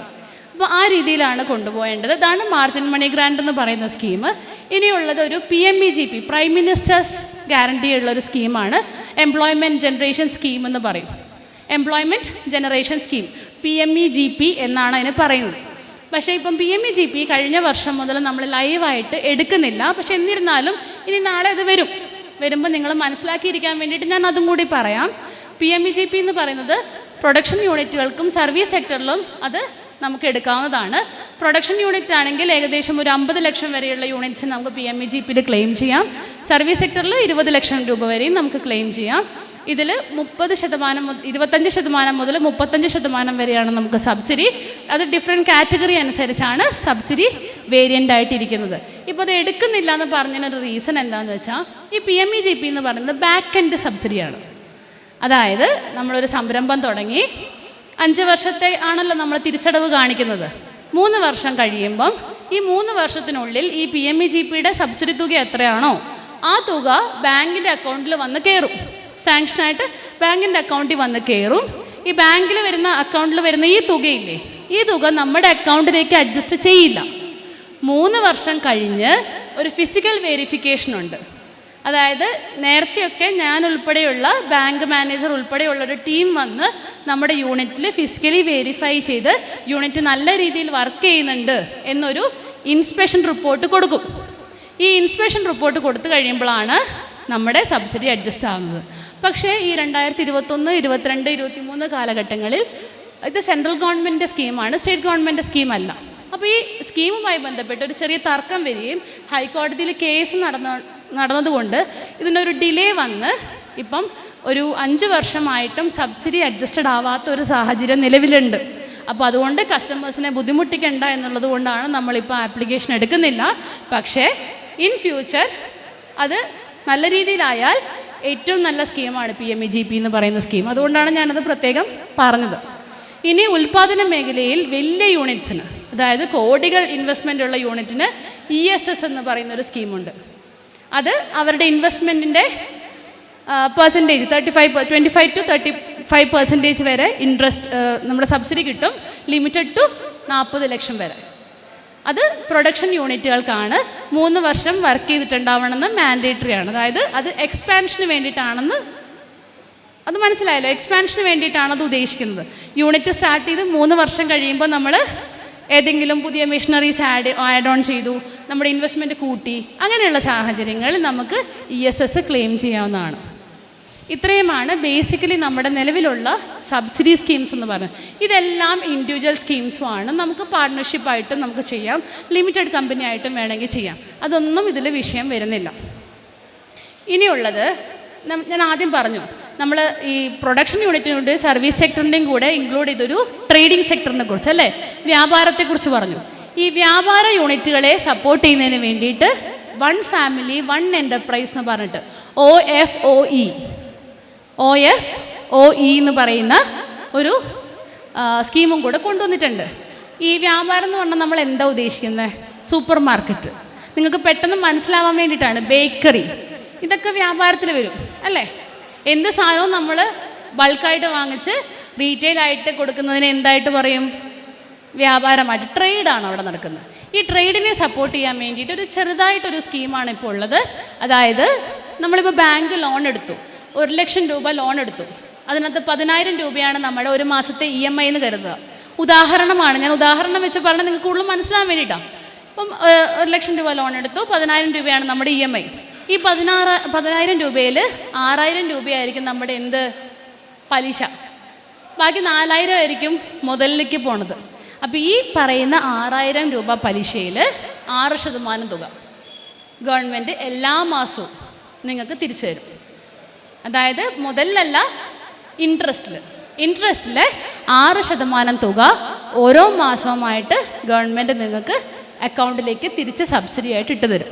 ഇത് ഓരോ 6 മാസം കൂടുമ്പോൾ അപ്ലൈ ചെയ്യാം. എങ്ങനെ 6 മാസം കൂടുമ്പോൾ അപ്ലൈ ചെയ്യാൻ പറ്റുന്നത്? ഒരു യൂണിറ്റ് സ്റ്റാർട്ട് ചെയ്ത് 6 മാസം കഴിയുമ്പം ബാങ്കിൻ്റെ സ്റ്റേറ്റ്മെൻറ്റും കുറച്ച് ഡോക്യുമെൻറ്റ്സ് ഉണ്ട്, ഒരു 3-4 ഡോക്യുമെൻറ്റ്സ് ഉണ്ട്. ഈ ഡോക്യുമെൻറ്റ്സ് ബാങ്കിൽ നിന്ന് ഇവർ ഇത്ര തുക അടച്ചു, ഈ മാസം ജനുവരി മാസം 10,000 അടച്ചു, ഫെബ്രുവരി മാസം 10,000 അടച്ചു, അങ്ങനെ പറഞ്ഞൊരു സ്റ്റേറ്റ്മെൻറ്റ് തരും ബാങ്കിൽ നിന്ന്. ആ സ്റ്റേറ്റ്മെൻറ്റ് വെച്ച് താലൂക്ക് വ്യവസായ ഓഫീസിൽ വന്ന് ഓൺലൈനായിട്ട് അപ്ലൈ ചെയ്ത് കഴിഞ്ഞാൽ ഈ പറഞ്ഞ പോലെ തന്നെ OFOയ്ക്ക് നമുക്ക് സബ്സിഡി കിട്ടും. ഇതെല്ലാം 6 മാസം കൂടുമ്പോഴും അപ്ലൈ ചെയ്യാം, എല്ലാ 1 വർഷം കൂടുമ്പോഴും അപ്ലൈ ചെയ്യാം. അങ്ങനെ 5 വർഷം വരെ നമുക്ക് ഈ ക്ലെയിം നമുക്ക് അപ്ലൈ ചെയ്യാവുന്നതാണ്. അതും ഒരു സബ്സിഡി സ്കീമാണ്. അപ്പോൾ ഇത്രയുമാണ് ബേസിക് ആയിട്ട് വരുന്ന സബ്സിഡി സ്കീംസ്. ഇനി കഴിഞ്ഞ മിനിസ്ട്രി ഒരു പ്രത്യേകമായിട്ടൊരു മിഷൻ 1000 എന്ന് പറഞ്ഞിട്ട് ഒരു സ്കീമും കൂടെ കൊണ്ടുവന്നിട്ടുണ്ട്. ഈ മിഷൻ 1000 എന്ന് പറഞ്ഞാൽ നമുക്ക് ചെറുകിട വ്യവസായങ്ങളെ സപ്പോർട്ട് ചെയ്യാനല്ല, നല്ല വലിയ MSMEs ഇല്ലേ, വലിയ MSMEസിനെ, അതായത് 1 കോടി ഇൻവെസ്റ്റ്മെൻ്റ് ഒക്കെയുള്ള വലിയ MSMEസിനെ അവരുടെ എൻഹാൻസ്മെൻറ്റിന് വേണ്ടിയിട്ട് മിഷൻ 1000 എന്ന് പറയുന്ന ഒരു സ്കീമും കൂടെ കൊണ്ടുവന്നു. അത് നമ്മുടെ കേരളത്തിലുള്ള 1000 MSMEസിനെ തിരഞ്ഞെടുത്ത് അവരെ ബാക്കപ്പ് ചെയ്യാണ് ഗവൺമെൻറ്. അവരുടെ ക്യാപിറ്റൽ ഇൻവെസ്റ്റ്മെൻറ്റിൻ്റെ 40% തുക തിരിച്ച് സബ്സിഡി ആയിട്ട് കൊടുക്കും. അതോടൊപ്പം തന്നെ ഒരു DPR, ഡീറ്റെയിൽഡ് പ്രൊജക്ട് റിപ്പോർട്ട്, നമ്മളിപ്പോൾ പ്രൊജക്ട് റിപ്പോർട്ടിൻ്റെ കാര്യം പറഞ്ഞില്ലേ, ആ ഡീറ്റെയിൽഡ് പ്രൊജക്ട് റിപ്പോർട്ട് ഉണ്ടാക്കുന്നതിൻ്റെ 1 ലക്ഷം രൂപ തിരിച്ച് റീഇംബേഴ്സ് ചെയ്യും. അതോടൊപ്പം തന്നെ വർക്കിംഗ് ക്യാപിറ്റൽ, നമുക്ക് എവിടെ നിന്നും വർക്കിംഗ് ക്യാപിറ്റലിനൊരു സബ്സിഡി കിട്ടില്ല. വർക്കിംഗ് ക്യാപിറ്റലിന് സബ്സിഡി തരുന്ന ഏതെങ്കിലും ബാങ്കിനെ കുറിച്ച് നിങ്ങൾ കേട്ടിട്ടുണ്ടോ? ഇല്ല, തരില്ല അവർ. അപ്പോൾ ഈ വർക്കിംഗ് ക്യാപിറ്റൽ എന്ന് പറയുന്നത് വലിയ ഇൻവെസ്റ്റ്മെൻ്റ് ഉള്ളവർക്ക് വലിയ തുകയാണ് വർക്കിംഗ് ക്യാപിറ്റലായിട്ട് വരുന്നത്. അപ്പോൾ ആ തുകയുടെ നിശ്ചിത ശതമാനവും കൂടെ ഇതിൽ 50% ഇതിൽ സബ്സിഡി ആയിട്ട് ഗവൺമെൻറ് തരുന്നുണ്ട്. അങ്ങനെ ഒരു മിഷൻ 1000 എന്ന് പറയുന്ന ഒരു സ്കീമും കൂടി നമുക്ക് നിലവിലുണ്ട്. ഇത്രയുമാണ് വ്യവസായ വകുപ്പ് നമ്മുടെ ഈ ചെറുകിട വ്യവസായങ്ങൾക്ക് നൽകുന്ന സബ്സിഡി സ്കീംസ്. ഇനി ഒറ്റ കാര്യം കൂടെ പറഞ്ഞിട്ട് ഞാൻ നിർത്താം. ബ്ലോക്കിന് സ്കീമുണ്ട്. അതായത് പ്രൊഡക്ഷൻ യൂണിറ്റിലും സർവീസ് സെക്ടറിലും ബ്ലോക്കിൽ 75% നമുക്ക് സബ്സിഡി കിട്ടും. 75%. അപ്പോൾ നമ്മൾ ആലോചിച്ചില്ല, കൊള്ളാലോ, കാരണം നമ്മുടെ പ്രൊജക്റ്റിന് ഇപ്പം ഒരു 5 ലക്ഷം രൂപയായെങ്കിൽ 3,75,000 രൂപ സബ്സിഡിയായി ഫ്രണ്ട് എൻഡ് ഫസ്റ്റ് തന്നെ നിങ്ങളുടെ അക്കൗണ്ടിൽ കയറും. ബാക്കി 1,25,000 അടച്ചാൽ മതി ബാങ്കിൽ. അത് കൊള്ളാം അല്ലേ, നല്ലതാണ്. പക്ഷെ എന്താണ്, അത് ഇൻഡിവിജ്വലി കൊടുക്കില്ല, ഇൻഡിവിജ്വൽ ആൾക്കാർക്ക് കൊടുക്കില്ല, അത് ഗ്രൂപ്പായിട്ടേ കൊടുക്കുള്ളൂ. ഗ്രൂപ്പ് എന്ന് പറയുന്നത് ഒരു പഞ്ചായത്തിൽ, ഡിഫറെൻറ്റ് വാർഡായാലും കുഴപ്പമില്ല, ഒരു പഞ്ചായത്തിലെ, അതും സ്ത്രീകൾക്ക് വേണ്ടിയിട്ടാണ് അത് ബേസിക്കലി ഉള്ളത്. ഈ വർഷം ഞാൻ പുരുഷന്മാരുടെയും കൂടെ പ്രൊജക്റ്റ് വന്നതുകൊണ്ട് ഈ വർഷം പുരുഷന്മാരുടെയും കൂടെ പ്രൊജക്റ്റ് ഞാൻ ഇൻക്ലൂഡ് ചെയ്തിട്ടുണ്ട്. ഇതെങ്ങനെയാണെന്ന് വെച്ചാൽ ഗ്രൂപ്പ് സംരംഭമാണ്. 2-ൽ കൂടുതലോ ഉള്ള വ്യത്യസ്ത കുടുംബത്തിൽപ്പെട്ടവരുടെ, വ്യത്യസ്ത കുടുംബം എന്ന് പറഞ്ഞാൽ എന്താണ്, വ്യത്യസ്തമായിട്ടുള്ള അഡ്രസ് പ്രൂഫും നമ്മുടെ റേഷൻ കാർഡും അല്ലേ, അങ്ങനെയുള്ളവരെ വെച്ചുകൊണ്ട് നമ്മളൊരു ഗ്രൂപ്പ് സംരംഭം തുടങ്ങും. അത് പ്രൊഡക്ഷൻ സെക്ടറിൽ എന്തുമാവാം. അതിൻ്റെ ഒരു പ്രൊജക്ട് റിപ്പോർട്ട് ഉണ്ടാക്കുക, അത് ഗ്രൂപ്പ് സബ്സിഡി ആയിട്ട് തന്നെ കൺസിഡർ ചെയ്തുകൊണ്ട് പ്രൊജക്ട് റിപ്പോർട്ട് ഉണ്ടാക്കുക. ബാങ്കിൽ നമ്മൾ തന്നെയാണ് നേരിട്ട് കൊടുക്കുന്നത്, നിങ്ങൾ വഴിയല്ല കൊടുക്കുന്നത്, ഞങ്ങൾ തന്നെ ബാങ്കിലേക്ക് ഈ ആപ്ലിക്കേഷനും കാര്യങ്ങളും കൊടുക്കും. അതിന് നമുക്കറിയാം, ഓരോ തദ്ദേശ സ്വയംഭരണ സ്ഥാപനങ്ങൾക്ക് അലോട്ട്മെൻറ്റ്സ് ഉണ്ട്. അതായത് ഇപ്പോൾ ആലങ്ങാട് ബ്ലോക്ക് പഞ്ചായത്തിൽ കഴിഞ്ഞ വർഷം 22 ലക്ഷം അലോട്ട്മെൻറ്റ് ഉണ്ടായിരുന്നു. 22 ലക്ഷം. ഈ 22 ലക്ഷം അലോട്ട്മെൻറ്റിനാണ് ഈ പ്രൊജക്റ്റുകൾ നമ്മൾ ചെയ്യുന്നത്. ഇപ്പം എത്ര ചെയ്യാൻ പറ്റും, ഒരു 8 പ്രൊജക്റ്റ് ചെയ്യാൻ പറ്റും. 9ാമത്തെ പ്രൊജക്റ്റ് വന്നാൽ നമുക്ക് ചെയ്യാൻ പറ്റില്ല. അത് ഈ വർഷത്തെ പ്രൊജക്റ്റായിട്ട് നമ്മൾ ഇൻക്ലൂഡ് ചെയ്യും. ഫണ്ട് ബ്ലോക്കിൻ്റെയാണ്. ബ്ലോക്കിൻ്റെ ഫണ്ട് വരുന്ന അനുസരിച്ച് നമുക്കിത് നമ്മുടെ ട്രഷറി വഴി ബാങ്ക് അക്കൗണ്ടിലേക്ക് ഡെപ്പോസിറ്റ് ചെയ്യും. ബാങ്ക് അക്കൗണ്ടിൽ ഡെപ്പോസിറ്റ് ചെയ്ത് നിങ്ങളുടെ യൂണിറ്റ് സ്റ്റാർട്ട് ചെയ്തൊരു 3 മാസത്തിനുള്ളിൽ തന്നെ നിങ്ങളുടെ അക്കൗണ്ടിലേക്ക് അത് ഇടും. ബാങ്ക് ലോൺ അത് അഡ്ജസ്റ്റ് ചെയ്യും. എന്നിട്ട് 1,25,000 നിങ്ങൾ പിന്നെ അടച്ചാൽ മതി. അത് ഈ 5 ലക്ഷത്തിൻ്റെ കേസിലാണ് ഞാൻ അങ്ങനെ പറഞ്ഞത്. ഇപ്പോൾ 2 ലക്ഷം എടുത്തോളൂ എന്ന് കരുത്, അപ്പോൾ എത്ര രൂപ അടയ്ക്കേണ്ടി വരും? 75% സബ്സിഡിയാണ്. അതൊരു നല്ല സ്കീമാണ്, പക്ഷേ അത് നന്നായിട്ട് ഇംപ്ലിമെൻറ്റ് ചെയ്യണം. ഞാൻ കാണുന്നൊരു കാര്യം എന്താണെന്ന് വെച്ചാൽ, നമ്മൾ ആദ്യം വരുന്ന സമയത്ത് 5 പേരും 4 പേരുമായിട്ടുള്ള സ്ത്രീകളെല്ലാവരും കൂടി ആയിരിക്കും വരുന്നത്. പക്ഷേ പ്രൊജക്ട് റിപ്പോർട്ടൊക്കെ ഉണ്ടാക്കി എല്ലാ ഡോക്യുമെൻറ്റേഷനൊക്കെ കഴിഞ്ഞ് കഴിയുമ്പോൾ ഉണ്ടല്ലോ, അത് 2 പേരായി മാറും. പിന്നെ യൂണിറ്റ് വർക്ക് സ്റ്റാർട്ട് ചെയ്തൊക്കെ കഴിഞ്ഞൊരു 3-4 മാസം കഴിയുമ്പോഴത്തേക്കും അത് ഒരാളായി മാറും. അങ്ങനെ പാടില്ല. ഗ്രൂപ്പ് എന്ന് പറഞ്ഞാൽ ഗ്രൂപ്പാണ്. നമ്മളെല്ലാവരും ഒന്നിച്ച് നിന്നുകൊണ്ട്, ഇപ്പോൾ നിങ്ങളൊക്കെ ശാഖയുമായി ബന്ധപ്പെട്ടൊക്കെ ഇവിടെ സാറ് സൂചിപ്പിക്കേണ്ടായി. അപ്പോൾ അങ്ങനെയൊക്കെ നമുക്ക് ഈ പ്രൊജക്റ്റ് നമുക്ക് ചെയ്യാവുന്നതാണ്. ഒരു പ്രദേശത്തുള്ള ഈ പറയുന്ന ഒരു ഇൻട്രസ്റ്റ് ഉള്ള ഒരു 3 ലേഡീസിനെ വെച്ചുകൊണ്ട് നമുക്ക് എന്തെങ്കിലും ഒരു ബിസിനസ്, അല്ലാതെ വേറെ എന്തെങ്കിലും ഒരു ബിസിനസ്, അങ്ങനെയൊക്കെ നമുക്ക് ചെയ്യാം. എല്ലാം ബ്ലോക്കിൻ്റെ ഫണ്ടിൽ നിന്നാണ്. അപ്പം നമുക്ക് വേറെ റിസ്ക്കും വരുന്നില്ല അതിനകത്ത്. 3 വർഷം ഈ യൂണിറ്റ് വർക്ക് ചെയ്യണമെന്ന് മാത്രമേ ഉള്ളൂ അതിനകത്ത്. ഈ 3 വർഷത്തിനുള്ളിൽ ഓഡിറ്റിംഗ് ഉണ്ടാവും. അപ്പോൾ ഓഡിറ്റിങ്ങിന് വരുമ്പം ഈ സ്ഥാപനം അവിടെ വർക്ക് ചെയ്തിട്ടുണ്ടാവണം, അത്ര മാത്രമേ ഉള്ളൂ. അല്ലെങ്കിൽ തുക തിരിച്ചു പിടിക്കും. അത് ഗവൺമെൻറ്റിൻ്റെ സബ്സിഡി ആയതുകൊണ്ടാണ് തുക തിരിച്ചു പിടിക്കുന്നത്. ഇത്രയും കാര്യങ്ങളാണ് സബ്സിഡിയുമായി ബന്ധപ്പെട്ട് ഉള്ളത്. ഇനി ഒറ്റ കാര്യം കൂടെ പറഞ്ഞിട്ട് ഞാൻ അവസാനിപ്പിക്കാം. നമ്മൾ വ്യവസായ വകുപ്പിൻ്റെ കീഴിൽ ഞാൻ നേരത്തെ സൂചിപ്പിച്ചു, പഞ്ചായത്ത് തലത്തിലും ബ്ലോക്ക് തലത്തിലും ജില്ലാ തലത്തിലുമൊക്കെ ബാങ്കേഴ്സ് മീറ്റ് നടത്തുന്നുണ്ട്. നിങ്ങൾ കേട്ടിട്ടുണ്ടാവും ബാങ്കേഴ്സ് മീറ്റ്. എന്താണ് ബാങ്കേഴ്സ് മീറ്റ്? നമ്മൾ ഇതുപോലൊരു ഹാള് എടുത്തിട്ട് നമ്മുടെ പ്രദേശത്തെ മുഴുവൻ ബാങ്കിനെയും നമ്മൾ ഈ ബാങ്കേഴ്സ് മീറ്റിന് വിളിക്കും. അപ്പോൾ അവരിങ്ങനെ സൈഡിലിങ്ങനെ ഇരിക്കും, ബാങ്കുകളെല്ലാവരും.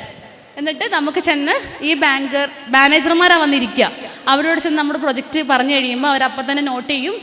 പെട്ടെന്ന് തന്നെ നമുക്ക് ലോൺ പ്രൊസീജിയേഴ്സ് എളുപ്പമാക്കാൻ അതും കൊണ്ട് പറ്റും. അങ്ങനെ എല്ലാ ബാങ്കുകളും ഇപ്പം നമുക്കിപ്പം ഇന്നിപ്പോൾ കാനറ ബാങ്കിന് പോയി, നാളെ നമുക്ക് ബാങ്ക് ഓഫ് ഇന്ത്യയിൽ പോകാൻ പറ്റുള്ളൂ, മറ്റന്നാളെ നമുക്ക് കേരള ബാങ്കിൽ പോകാൻ പറ്റുള്ളൂ, അല്ലേ? ഇപ്പോൾ ഒരു ബാങ്കിൽ ചെല്ലുമ്പോൾ തന്നെ ലോൺ കിട്ടണം എന്ന് നിർബന്ധമില്ലല്ലോ. പക്ഷെ ഇതങ്ങനെയല്ല, എല്ലാവരും ഉണ്ടാവും. അപ്പോൾ നമുക്കൊരു ദിവസം അതിന് വന്നു കഴിഞ്ഞാൽ മുഴുവൻ ബാങ്കേഴ്സിനെയും കാണാം, അവരുടെ ഇൻട്രസ്റ്റ് എത്രയാണെന്ന് പരിശോധിക്കാം, ഇതൊക്കെ ചെയ്യാം. അതാണ് ബാങ്കേഴ്സ് മീറ്റ്. ഇനി 2 MSME ക്ലിനിക്ക് നടത്തുന്നുണ്ട്.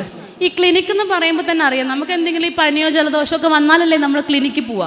അതേപോലെ നിലവിലുള്ള സംരംഭങ്ങൾക്കും ഇനി തുടങ്ങാൻ പോകുന്നവർക്കും എന്തെങ്കിലും ഇപ്പോൾ ഇഷ്യൂസ് നേരിടുന്നുണ്ട്. ഇപ്പോൾ നിങ്ങൾക്ക് മാർക്കറ്റിംഗ് ഐഡിയ ഇല്ല, ഇപ്പോൾ എൻ്റെ പ്രൊഡക്റ്റ് എനിക്ക് മാർക്കറ്റ് ചെയ്യണം, പക്ഷേ എനിക്ക് യാതൊരു വിധത്തിലും ഒരു ഐഡിയ കിട്ടുന്നില്ല, എനിക്കതിന് ആരെയും പോയി കാണാനും പറ്റുന്നില്ല, കാരണം നല്ല പൈസ ചിലവാണ്. 10,000 10,000 രൂപ കൊടുത്ത് എനിക്കൊരു പ്രൊഫഷണലിനെ പോയി കാണാനുള്ള പൈസ എൻ്റെ ഇല്ല. അപ്പം ഈ MSME ക്ലിനിക്കിൽ ഈ പറയുന്ന പോലെ ട്രേഡ് മാർക്കിൻ്റെ ആൾക്കാർ, അതേപോലെ മാർക്കറ്റിങ്ങിൻ്റെ ആൾക്കാർ, ട്രേഡിങ്ങിൻ്റെ ആൾക്കാർ, ISO, ബാങ്കിങ് മേഖല, ഫിനാൻസ് മേഖല, അങ്ങനെയുള്ള നിരവധി മേഖലയിലെ ആൾക്കാർ ഈ MSME ക്ലിനിക്കിന് വരും, പ്രൊഫഷണൽസ് വരും. അതായത് നിങ്ങൾ പുറത്തു കൊണ്ടുപോയി പൈസ കൊടുത്ത് അവരുടെ അഡ്വൈസ് തേടുന്നതിന് പകരം ഞങ്ങളുടെ അടുത്ത് വന്ന് ഈ അഡ്വൈസ് തേടിയിട്ട് പോകാം ഫ്രീ ആയിട്ട്. അങ്ങനെ എല്ലാ 6 മാസം കൂടുമ്പം MSME ക്ലിനിക്ക് നടത്തും. അടുത്ത ആഴ്ച MSME ക്ലിനിക്ക് ഉണ്ട് ജില്ലാ വ്യവസായ കേന്ദ്രത്തിൽ. അപ്പോൾ ആ സർവീസും കൂടി നമ്മൾ കൊടുക്കുന്നുണ്ട്. Bankers meet, MSME clinic. പിന്നെ ഞാൻ ആദ്യം പറഞ്ഞതുപോലെ നമ്മളെല്ലാ പഞ്ചായത്തിലും 6 മാസം കൂടുമ്പം ശില്പശാലകൾ നടത്തുന്നുണ്ട്, ബ്ലോക്കിലും ശില്പശാല നടത്തുന്നുണ്ട്. അന്നേരവും ഇതുപോലെ തന്നെ കഴിഞ്ഞ പ്രാവശ്യം ബ്ലോക്കിൽ എനിക്ക് തോന്നുന്നു ഫെബ്രുവരി മാസമായിരുന്നു നടത്തിയത്. ഡിജിറ്റൽ മാർക്കറ്റിംഗ് ആയിരുന്നു വിഷയം. ഡിജിറ്റൽ മാർക്കറ്റിംഗ് ആയിരുന്നു വിഷയം. അങ്ങനെ ഓരോ വിഷയം ആസ്പദമാക്കിയിട്ടായിരിക്കും ശില്പശാലകൾ നടക്കുന്നത്. നമുക്ക് ആവശ്യമുള്ള വിഷയമാണെങ്കിൽ നമ്മൾ ചെന്ന് അറ്റൻഡ് ചെയ്യണം. അറ്റൻഡ് ചെയ്യുമ്പോൾ അവരുടെ ഫോൺ നമ്പേഴ്സൊക്കെ നമുക്ക് തരും. അപ്പോൾ നമ്മൾ പിന്നെ അവർ വിളിച്ചാൽ മതി, പിന്നെ അവർക്ക് പൈസ കൊടുത്ത് പോയി അവരുടെ സേവനം വാങ്ങണ്ട. ഇത്രയുള്ള സേവനങ്ങളൊക്കെ വ്യവസായ വകുപ്പിൻ്റെ ത്രൂ കൊടുക്കുന്നുണ്ട്. ഇതാണ് എനിക്കൊരു ആമുഖമായിട്ടും അല്ലാതെയൊക്കെ പറയാനുള്ളത്. എൻ്റെ ഉള്ളിലുള്ള ചെറിയ അറിവുകളെക്കുറിച്ചാണ് ഞാനിപ്പോൾ പറഞ്ഞത്. ഇനി ഇപ്പം വ്യവസായവുമായി ബന്ധപ്പെട്ട് ഏറ്റവും കൂടുതൽ മൂവിങ് ആയിട്ടുള്ള എന്താണെന്ന് ചോദിച്ചാൽ വനിതകൾ കൂടുതലായിട്ടും ഈ ടെക്സ്റ്റൈൽ മേഖലയുമായി ബന്ധപ്പെട്ടാണ് എൻക്വയറീസ് വരുന്നത്. പിന്നെ ചെറിയ ഫുഡ് സെക്ടർ ഉണ്ടല്ലോ, ഈ ഞാനിപ്പോൾ പറഞ്ഞ പോലെ വട്ടയപ്പം, നെയ്യപ്പം, അങ്ങനെയുള്ള കുഞ്ഞു ചെറുകിട യൂണിറ്റ്സ്. അതേപോലെ പുരുഷന്മാരാണെങ്കിലും അത്യാവശ്യം ചെന്നാൽ ഈ പറഞ്ഞ സ്റ്റീൽ ഫാബ്രിക്കേഷൻസ് അങ്ങനെയുള്ള യൂണിറ്റുകളുടെ എൻക്വയറിയൊക്കെ ഇവിടെ ഫുള്ളായിട്ട് എപ്പോഴും വരുന്നതാണ്. മില്ലുകളില്ലേ, flour mill, coconut oil mills, അതും വരുന്നുണ്ട്. പേപ്പർ പ്ലേറ്റുകൾ ഇപ്പോൾ അത് വരുന്നുണ്ട്. പിന്നെ പ്ലാസ്റ്റിക് കവറിന് പകരം ഈ ക്ലോത്ത് ബാഗ്സ് ഇല്ലേ, അതിൻ്റെ എൻക്വയറി വരുന്നുണ്ട്. ഇതൊക്കെ ചെറിയ യൂണിറ്റുകളാണ്. നമുക്ക് എത്ര പേർക്കറിയാം? നമ്മൾ ലുലുവിലൊക്കെ പോകാത്ത ആരെങ്കിലും ഉണ്ടോ? ഇല്ലല്ലോ, എല്ലാവരും ലുലു പോയിട്ടുള്ളതല്ലേ. ലുലുവിൻ്റെ ആ ഒരു വൈറ്റ് കവറില്ലേ, നമ്മളവിടെ ലുലു എന്ന് പറഞ്ഞ് എഴുതി കിട്ടുന്ന കവറ്, അതെവിടെ ഉണ്ടാക്കണേ? ആരെങ്കിലും ആലോചിച്ചിട്ടുണ്ടോ അതെവിടെ ഉണ്ടാക്കണേ? നമ്മുടെ ഇവിടെ തന്നെയാണ്. നമ്മുടെ ഈ ആലങ്ങാട് ബ്ലോക്കിൽ നിന്നാണ് ആ കവറ് പോകുന്നത്. നമുക്കറിയാമായിരുന്നോ? ബൾക്ക് പ്രൊഡക്ഷനാണ്. അപ്പോൾ എങ്ങനെ നമ്മുടെ ഐഡിയ നമുക്ക് എങ്ങനെ ഇംപ്ലിമെൻറ്റ് ചെയ്യാം എന്നുള്ളതും കൂടെ ആലോചിക്കണം. ഇപ്പോൾ ഈ കഴിഞ്ഞ ദിവസം നമ്മുടെ ഇവിടെ തന്നെ മാഞ്ഞാലി ഹൽവ നമുക്കറിയാവുന്നതാണ് അല്ലേ? മാഞ്ഞാലി ഹൽവ നമ്മുടെ ഏറ്റവും ഫേമസ് ആയിട്ടുള്ളൊരു ഹൽവ ബ്രാൻഡാണ്. പക്ഷെ അതിൻ്റെ ബ്രാൻഡിംഗ് ഒക്കെ നമുക്ക് ചെയ്യാൻ പറ്റിയിരുന്നില്ല. ഇപ്പം നമ്മൾ കഴിഞ്ഞ ദിവസം അതിൻ്റെ ഇനോഗ്രേഷൻ ഒരു കോപ്പറേറ്റീവ് സൊസൈറ്റി ആയിട്ട്, സഹകരണ സംഘമായിട്ട് രജിസ്റ്റർ ചെയ്തു. മാഞ്ഞാലി ഹൽവ ഒരു 14 മാനുഫാക്ചറെ വെച്ചുകൊണ്ട് ഒരു കോപ്പറേറ്റീവ് സൊസൈറ്റി ആക്കി അതിൻ്റെ മാർക്കറ്റിംഗ് ഫ്ലിപ്കാർട്ടും അതേപോലെയുള്ള ഓൺലൈൻ മീഡിയാസൊക്കെ ഏറ്റെടുത്തിട്ടുണ്ട്. അതെല്ലാം ചെയ്തു വരികയാണ്. അപ്പം അങ്ങനെ നമുക്ക് നിരവധി സാധ്യതകളുണ്ട്. ആ സാധ്യതകളെ നമ്മൾ കണ്ടെത്തിയാൽ പുറകിൽ നിന്ന് പുഷ് ചെയ്യാനും കൂടെ നടക്കാനും ഞങ്ങളുണ്ടാവും. അതാണ് എനിക്ക് അറ്റ് ദി എൻഡ് എനിക്ക് പറയാനുള്ളത്. നിങ്ങളോടൊപ്പം എന്തിനും ഏത് സമയത്തും ഞങ്ങളുണ്ടാകും. ഈ പറഞ്ഞതുപോലെ ആലങ്ങാട് ബ്ലോക്ക് ഓഫീസർ മീൻസ് എൻ്റെ പോസ്റ്റിനെ വെച്ച് നോക്കുമ്പം ഏറ്റവും തിരക്കുള്ള സീറ്റാണ്, സ്റ്റേറ്റിലെ തന്നെ ഏറ്റവും തിരക്കുള്ള സീറ്റിലാണ് ഇരിക്കുന്നത്. അതുകൊണ്ട് തന്നെ ചിലപ്പോൾ ഫോണിൽ ചിലപ്പോൾ വിളിച്ച് കണക്ട് ചെയ്യാൻ സാധിച്ചില്ലെങ്കിൽ എൻ്റെ പേഴ്സണൽ വാട്സാപ്പ് നമ്പറാണ് ഞാൻ എല്ലാവർക്കും കൊടുക്കുന്നത്. അതിലൊരു മെസ്സേജ് അയച്ചാൽ ഞാൻ എന്തായാലും കാണും, റിപ്ലൈ തരും. കാരണം കിട്ടാത്തൊരു സാഹചര്യം വരാതിരിക്കാൻ വേണ്ടിയിട്ടാണ്. അതേപോലെ തന്നെ പഞ്ചായത്തിൽ പോയാലും നിങ്ങൾക്ക് അവിടെ എക്സിക്യൂട്ടീവ്സിനെ കാണാൻ പറ്റും. എല്ലാ സൗകര്യങ്ങളും നമുക്കുണ്ട്, എല്ലാ പ്ലാറ്റ്ഫോംസും നമുക്കുണ്ട്. ഇനി എന്താ നമുക്ക് വേണ്ടതാകെ? നമ്മുടെ ഒരു നമ്മുടെ സെൽഫായിട്ടുള്ളൊരു പുഷിങ് മാത്രം മതി. ബാക്കി എല്ലാ സംവിധാനവും ഇന്നുണ്ട്, ഉറപ്പായിട്ടും ഇന്നുണ്ട്. ഇല്ലെങ്കിൽ പിന്നെ ഒരു 3 ലക്ഷത്തിന് മുകളിൽ സംരംഭങ്ങൾ പുതുതായിട്ട് നമ്മുടെ ഈ കൊച്ചുനാട്ടിൽ നമുക്ക് ആരംഭിക്കാൻ സാധിക്കില്ല. ഈ 3-4 വർഷത്തിനുള്ളിൽ 3 ലക്ഷം സംരംഭങ്ങളുടെ മുകളിൽ നമുക്ക് രജിസ്റ്റർ ചെയ്തെടുക്കാൻ സാധിച്ചിട്ടുണ്ട്. അതങ്ങനെ നിസ്സാരമായിട്ട് പറ്റില്ല. അപ്പോൾ ആ ഒരു മൂവ്മെൻറ്റ് നമ്മളെല്ലാവരും യൂട്ടിലൈസ് ചെയ്യണം. ഈ ഒരു സെഷൻ കൊണ്ട് നിങ്ങൾ നാട്ടിൽ പോയി നിങ്ങളുടെ പ്രദേശത്ത് പോയി ഒരു സംരംഭം തുടങ്ങിയാൽ പോലും അത് ഏറ്റവും സന്തോഷം തരുന്നത് ഞങ്ങളുടെ ഉദ്യോഗസ്ഥർക്ക് തന്നെയായിരിക്കും. ആ സംരംഭം എത്രയും പെട്ടെന്ന് തുടങ്ങട്ടെ എന്നുള്ള ഏറ്റവും നല്ല ആശംസകളും പ്രാർത്ഥനകളും നിങ്ങൾക്ക് എല്ലാവർക്കും നൽകിക്കൊണ്ട് നിർത്തുന്നു. എന്തെങ്കിലും സംശയം ഉണ്ടെങ്കിൽ ഇപ്പോൾ റാൻഡമായിട്ട് ചോദിച്ചാൽ ഞാൻ പറഞ്ഞുതരാം. അവർ ഒരു കാര്യം ചെയ്താൽ മതി. MSME ക്ലിനിക്കിൽ ഈ പറഞ്ഞ പോലെ export trade mark financial assistance എല്ലാം വരും. അപ്പോൾ അവിടെ വന്നു കഴിഞ്ഞാൽ നിങ്ങൾക്ക് എക്സ്പോർട്സിനോട് നേരിട്ട് സംസാരിച്ച് എങ്ങനെ ലൈസൻസ് എടുക്കണം അങ്ങനെ വളരെ ഈസിയാണ് ഇപ്പം. അപ്പോൾ അത് ഓൺലൈനായിട്ട് തന്നെ അപ്ലൈ ചെയ്യുന്നതാണ്. അപ്പോൾ വന്നു കഴിഞ്ഞാൽ അവർ പറഞ്ഞു തരും. സാറിന് ഞാൻ ഇട്ട് കൊടുക്കാം ഡീറ്റെയിൽസ്. ഉണ്ട്, ക്വാളിറ്റി ടെസ്റ്റ് ഉണ്ട്. അപ്പം നമ്പർ 755827 പേര് അനു എന്നാണ്. ഞാൻ മിനിങ്ങാന്ന് ഇവിടുന്ന് ആലങ്ങാട് ബ്ലോക്കിൽ നിന്ന് റിലീവായി ഡ്യൂട്ടിയിൽ നിന്നും ദേവികുളത്താണ് പോസ്റ്റിംഗ് ആയിട്ടുള്ളത്. ഇടുക്കി ദേവികുളം ബ്ലോക്കിലേക്ക് സ്ഥലം മാറ്റം ലഭിച്ച് മാറുകയാണ്. എന്നാലും കുഴപ്പമില്ല, നിങ്ങൾ എല്ലാവരും എൻക്വയറിയുടെ ഭാഗമായിട്ട് വിളിക്കുക. ഒരു പ്രശ്നമില്ല, വിളിച്ച് എനിക്കറിയാവുന്ന ഇൻഫർമേഷൻസ് എല്ലാം പാസ് ചെയ്ത് തരാൻ എനിക്ക് യാതൊരു ബുദ്ധിമുട്ടുണ്ടാവില്ല.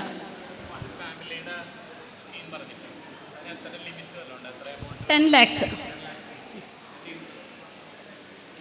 ഇൻട്രസ്റ്റ് ബാങ്കിനെ ഡിപ്പെൻഡ് ചെയ്തിരിക്കും. 11.4 11.5 അങ്ങനെ റേഞ്ചിലാണ് വരിക. ഇൻട്രസ്റ്റിൻ്റെ അതായത് നമ്മൾ അടയ്ക്കുന്ന EMIയിലെ ഇൻട്രസ്റ്റിൻ്റെ 6%. EMIയിലെ ഇൻട്രസ്റ്റിൻ്റെ 6%.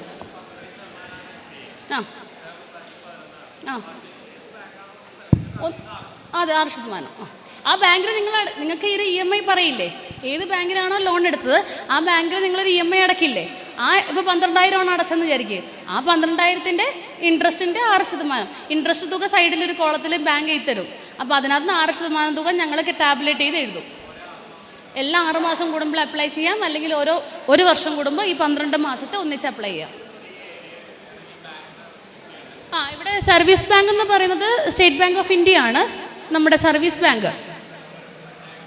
നമ്മുടെ ആലങ്ങാട് ബ്ലോക്കിൻ്റെ സർവീസ് ബാങ്ക് MSME ബാങ്ക് എന്ന് പറയുന്നൊരു ബാങ്കുണ്ട്. അതായത് MSMEസിനെ കൂടുതൽ സപ്പോർട്ട് ചെയ്യാൻ വേണ്ടിയിട്ടുള്ളൊരു ബാങ്ക് SBI ആണ്. ഇവിടെ നമ്മുടെ മാളികംപീടിയുള്ള SBI ആണ്. പക്ഷേ അവിടെ നിന്ന് പൊതുവിലൊരു പോസിറ്റീവ് റെസ്പോൺസ് ഇല്ല. SBIയുടെ ആ ബ്രാഞ്ചിൽ നിന്നൊരു പോസിറ്റീവ് റെസ്പോൺസ് ഇല്ല. അപ്പോൾ അതുകൊണ്ട് ബേസിക്കലി നിങ്ങൾ union bank, bank of India, ഈ ബാങ്ക് ഓഫ് ഇന്ത്യ UC കോളേജൊക്കെ നന്നായിട്ട് പ്രൊമോട്ട് ചെയ്യുന്നുണ്ട്. യൂണിയൻ ബാങ്ക് ആണെങ്കിലും നല്ല പ്രൊമോഷനുണ്ട്. ഫെഡറൽ ബാങ്കും ചെയ്യുന്നുണ്ട്. ഫെഡറൽ ബാങ്കിലേക്കൊന്നും പോകേണ്ട, ഭയങ്കര ഇൻട്രസ്റ്റ് ആയിരിക്കും. Union bank, bank of India, പിന്നെ കേരള ഗ്രാമീൺ ബാങ്ക് അവരൊക്കെ നന്നായിട്ട് സപ്പോർട്ട് ചെയ്യുന്നുണ്ട്. ഏജ് ലിമിറ്റ് എപ്പോഴും 60 years ആയിരിക്കുമല്ലോ. 60 yearsൻ്റെ ഉള്ളിൽ ഇപ്പോൾ 5 years ആണല്ലോ നമ്മുടെ പ്രൊജക്റ്റ് വെക്കുന്നത്. അപ്പോൾ ഒരു 50 to 53 years. ബ്ലോക്കിൻ്റെ പ്രൊജക്റ്റിൽ 59 years ആണ്. ഞാൻ പറഞ്ഞില്ലേ 75% സബ്സിഡിന്ന്. അത് 18 മുതൽ 59 വയസ്സ് വരെ ഉള്ളിലുള്ളവരായിരിക്കണം. അത് മാൻഡേറ്ററി ആണ്.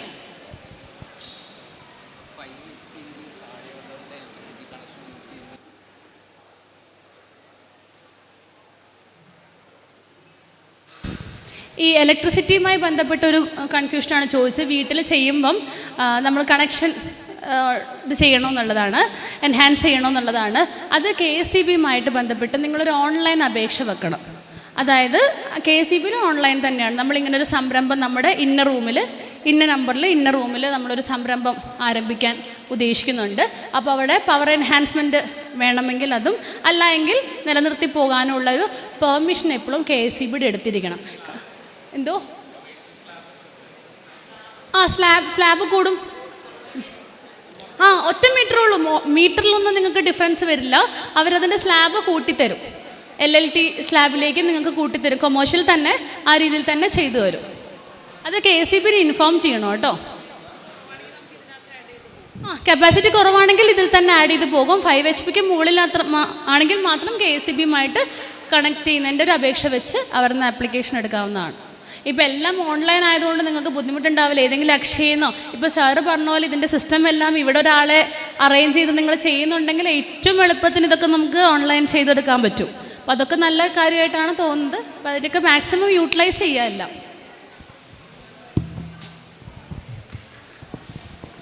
നല്ല കയ്യടി കൊടുക്കുക. എന്തായാലും നമ്മൾ ഇങ്ങനെ നല്ലൊരു ക്ലാസ്, അല്ലെങ്കിൽ നമുക്ക് ഇത്രയും അറിവ് പകർന്നു തന്ന അനു മാഡത്തിന് പറവൂർ SNDP യൂണിയൻ്റെ പേരിലുള്ള നന്ദി അറിയിക്കുന്നു.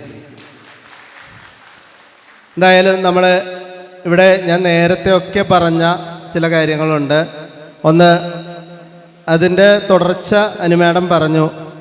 നമുക്ക് ലോൺ സംവിധാനം കിട്ടുന്നതിനുള്ള ബാങ്കുകളുടെ ഒരു കൂട്ടായ്മ. അപ്പോൾ അത് എത്ര പേരുണ്ട് എന്നുള്ളത് അറിയേണ്ടതുണ്ട്. അപ്പോൾ അങ്ങനെ ബാങ്കുമായി സംസാരിച്ച് ലോൺ ശരിയാക്കേണ്ടവരുണ്ടെങ്കിൽ അത് അവിടെ ബാക്കിലൊരു കൗണ്ടറുണ്ട്.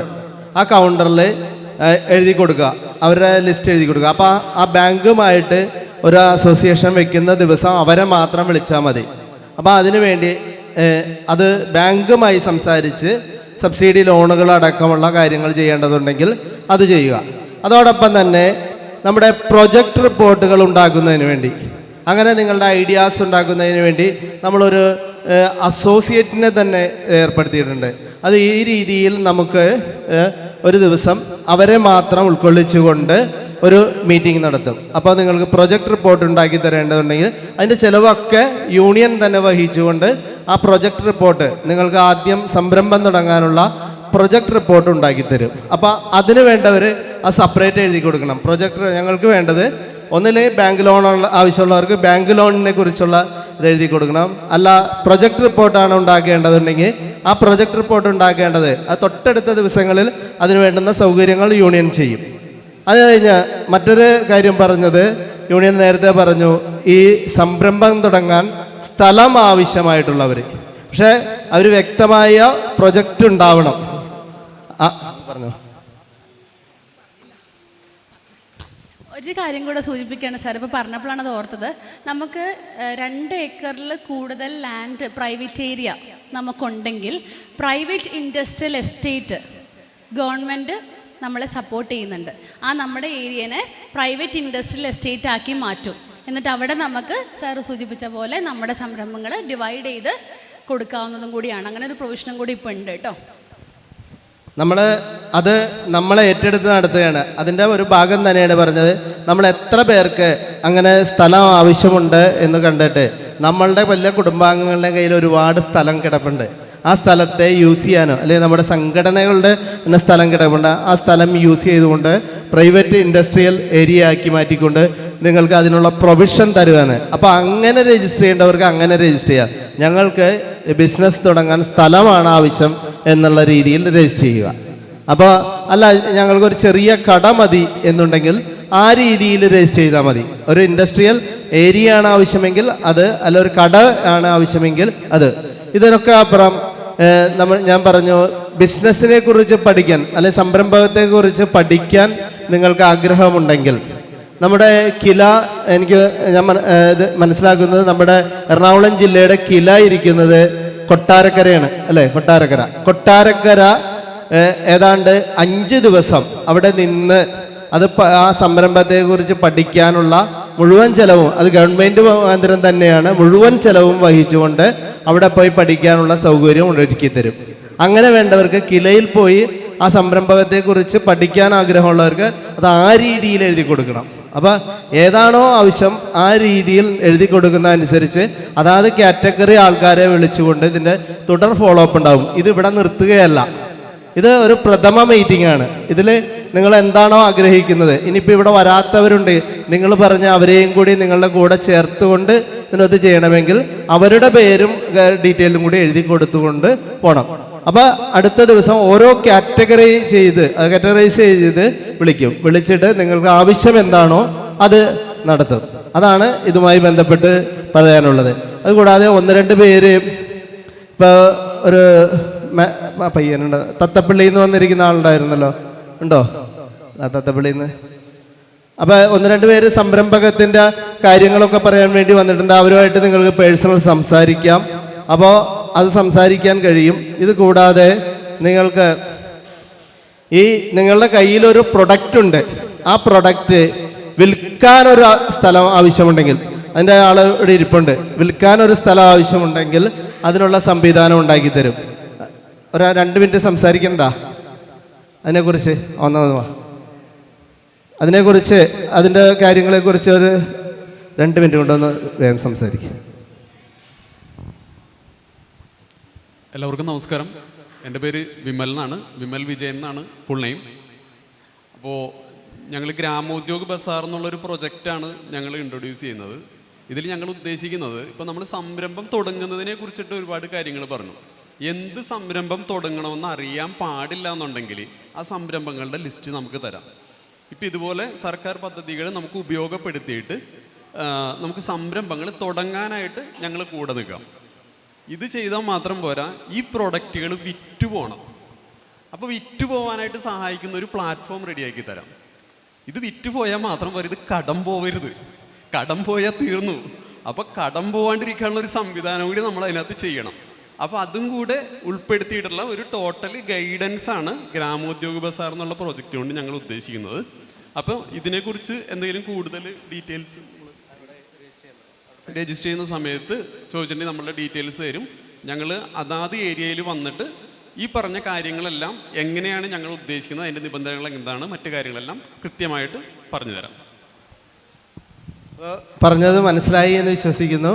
അതായത് നിങ്ങൾക്ക് എന്ത് പ്രോജക്റ്റ് തുടങ്ങണം, എന്താണ്, ഞങ്ങളുടെ കയ്യിൽ ഒരു ഐഡിയ ഇല്ലെങ്കിൽ ആ ഐഡിയയും തരും, ആ നിങ്ങൾ ഉൽപ്പാദിപ്പിക്കുന്ന പ്രൊഡക്റ്റ് അത് വിൽക്കാനുള്ള പ്ലാറ്റ്ഫോമും തരും, അതോടൊപ്പം തന്നെ അത് കടം പോകാതിരിക്കാനുള്ള സംവിധാനം ഉണ്ടാകും. അതാണ് അദ്ദേഹം പറഞ്ഞത്.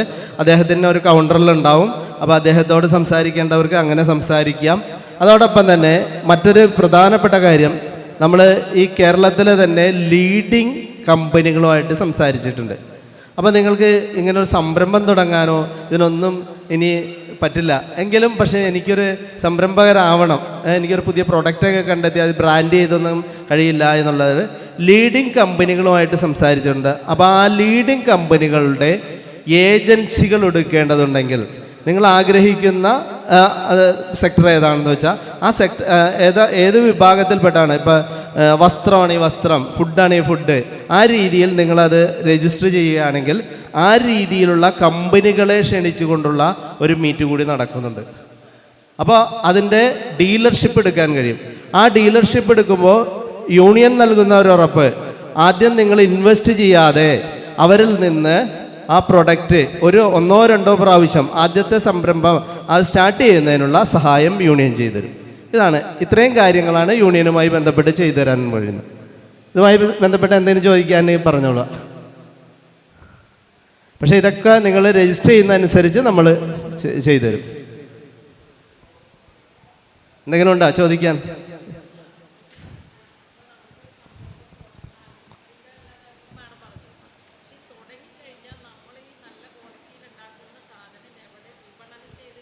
അതിൻ്റെ ആളാണ് ഇപ്പോൾ വന്നത്.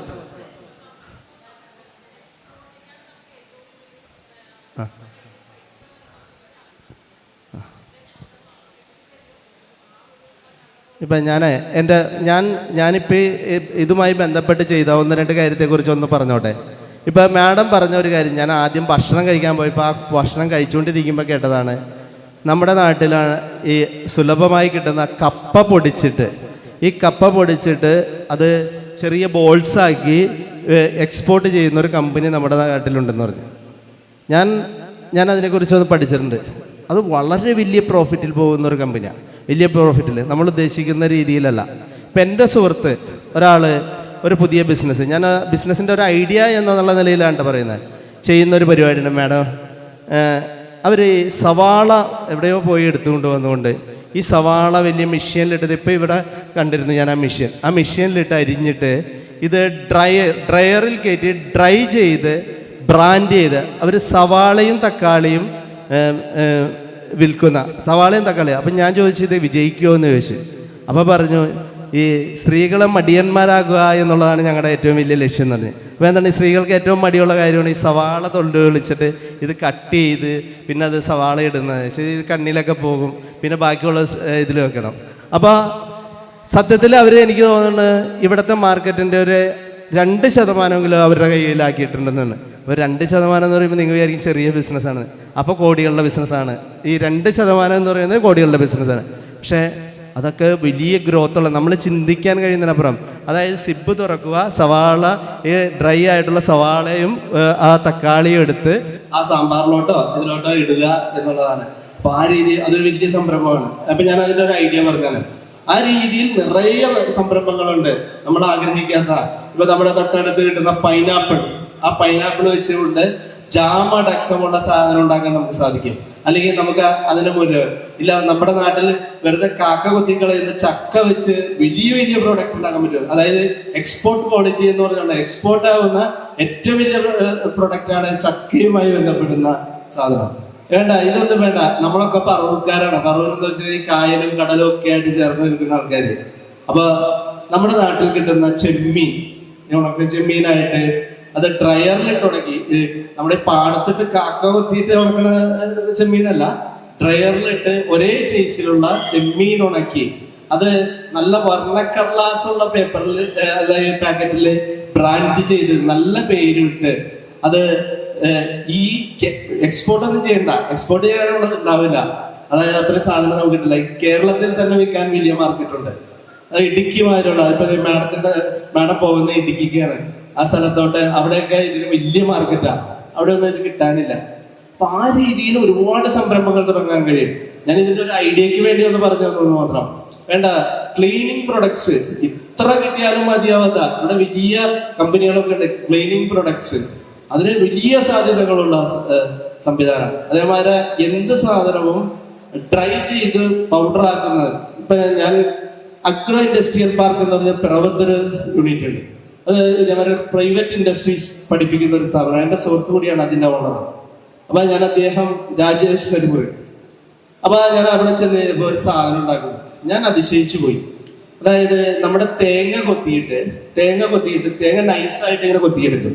നൈസായിട്ട് കൊത്തിയെടുത്തിട്ട് അതിന്റെ ചുവന്ന പാട കളയും, ആ പുറത്തെ ചുവന്ന പൊരിപ്പ് കളഞ്ഞിട്ട് ഇത് ഡ്രയറിലിട്ട് ഉണക്കും.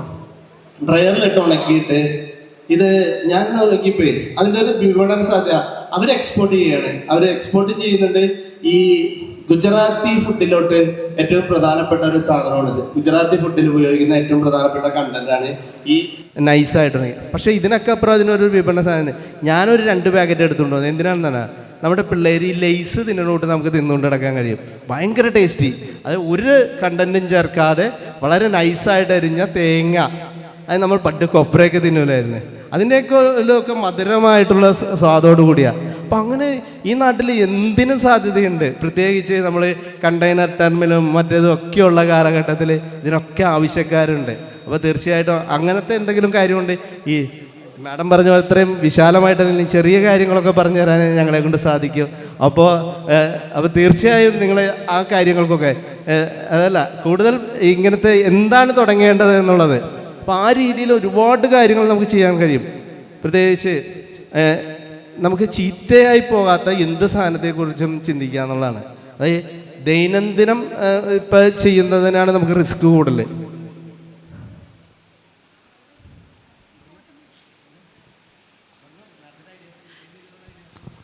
ഇവിടെ അടുത്തൊരു ടിഫോട്ട് എന്ന് പറഞ്ഞൊരു യൂണിറ്റ് ഉണ്ട്, നിങ്ങൾ കണ്ടിട്ടുണ്ടാവും. ഇവിടെ കരുമാലൊരു പഞ്ചായത്തിൻ്റെ ഓപ്പോസിറ്റാണ്. അവർക്ക് ഈ പറഞ്ഞ പോലെ തന്നെയാണ്, 2 ചെറിയ കുട്ടികളാണ്. അവരൊരു 27 വയസ്സൊക്കെ ഉണ്ടാവും. 2 കുട്ടികൾ എൻജിനീയറിങ് കഴിഞ്ഞ ഉടനെ തന്നെ അവർ ഈ പ്ലാസ്റ്റിക് വേസ്റ്റ് ഇല്ലേ, സൗത്ത് റീജിയണിലെ പ്ലാസ്റ്റിക്, ഞാൻ അതിശയിച്ചു പോയൊരു കാര്യം കൂടിയാണ് കേട്ടോ.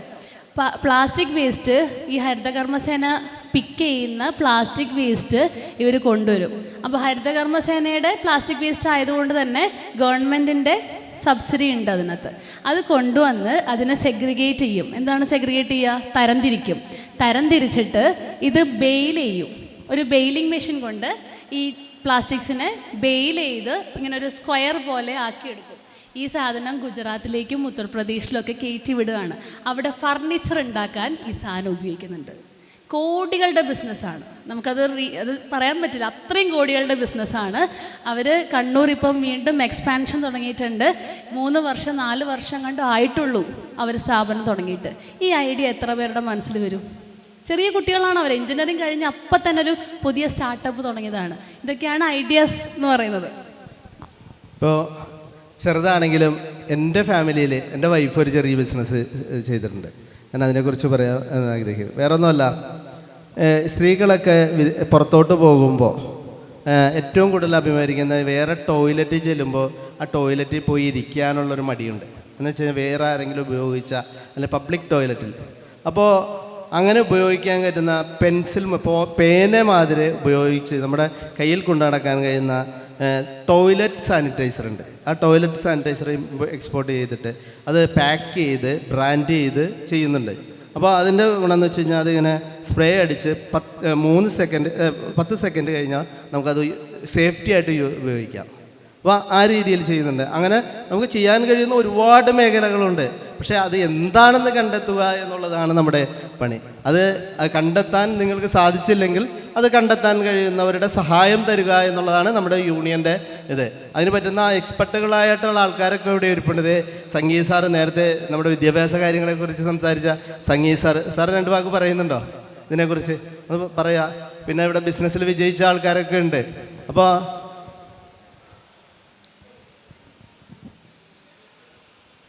Thank you very much once again ഈ ഒരു ഓപ്പർച്യൂണിറ്റി തന്നതിന്. എനിക്ക് ചെറിയൊരു കാര്യം മാത്രമേ പറയാനുള്ളൂ.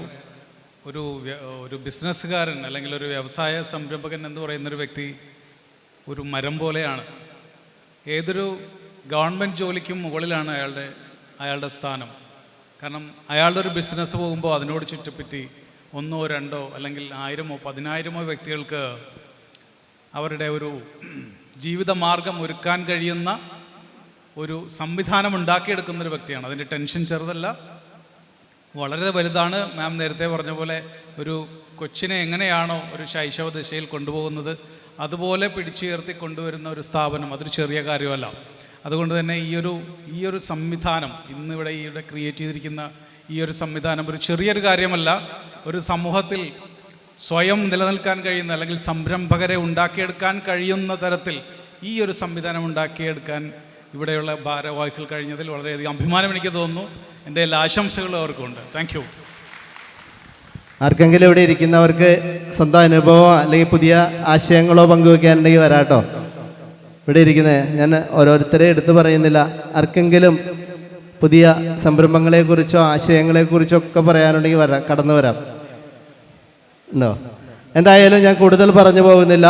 അപ്പോൾ നിങ്ങൾക്ക് ആർക്കെങ്കിലും ഇവിടെ ഇരിക്കുന്നവർക്കല്ല, ഇതുമായി ബന്ധപ്പെടുന്ന ആർക്ക് എന്ത് സംരംഭം തുടങ്ങാൻ ആലോചിക്കുന്നുണ്ടെങ്കിലും അതിന് എന്തെങ്കിലും തടസ്സമുണ്ടെങ്കിൽ പറവൂർ SNDP യൂണിയൻ അതിനോടൊപ്പം ഉണ്ടാകും.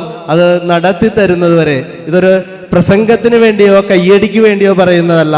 അതിനൊപ്പം നിന്നുകൊണ്ട് കുടുംബാംഗങ്ങളുടെ വ്യാവസായികമായ ഉന്നമനത്തിന് വേണ്ടി പറവൂർ SNDP യൂണിയൻ ഈ 172ാമത് ജയന്തി ആഘോഷത്തിൻ്റെ അടിസ്ഥാന ലക്ഷ്യം അത് തന്നെയാണ് എന്ന് പറഞ്ഞുകൊണ്ട് നിർത്തുന്നു. എന്തെങ്കിലും പറയണ്ട? അപ്പോൾ വേറെ ഇവിടെ ഇരുന്നവർക്ക് ഈ ക്ലാസ്സിനെ കുറിച്ച് എന്തെങ്കിലും പറയാനുണ്ടെങ്കിൽ ഒന്ന് പറയാം. ഷീന ഇങ്ങനെ പറയാൻ വേണ്ടി ഇങ്ങനെ കുറച്ച് നേരമായി നിൽക്കണം. അതുകൊണ്ടാണ് ഞാൻ ഷീനനെ തന്നെ വിളിച്ചത്.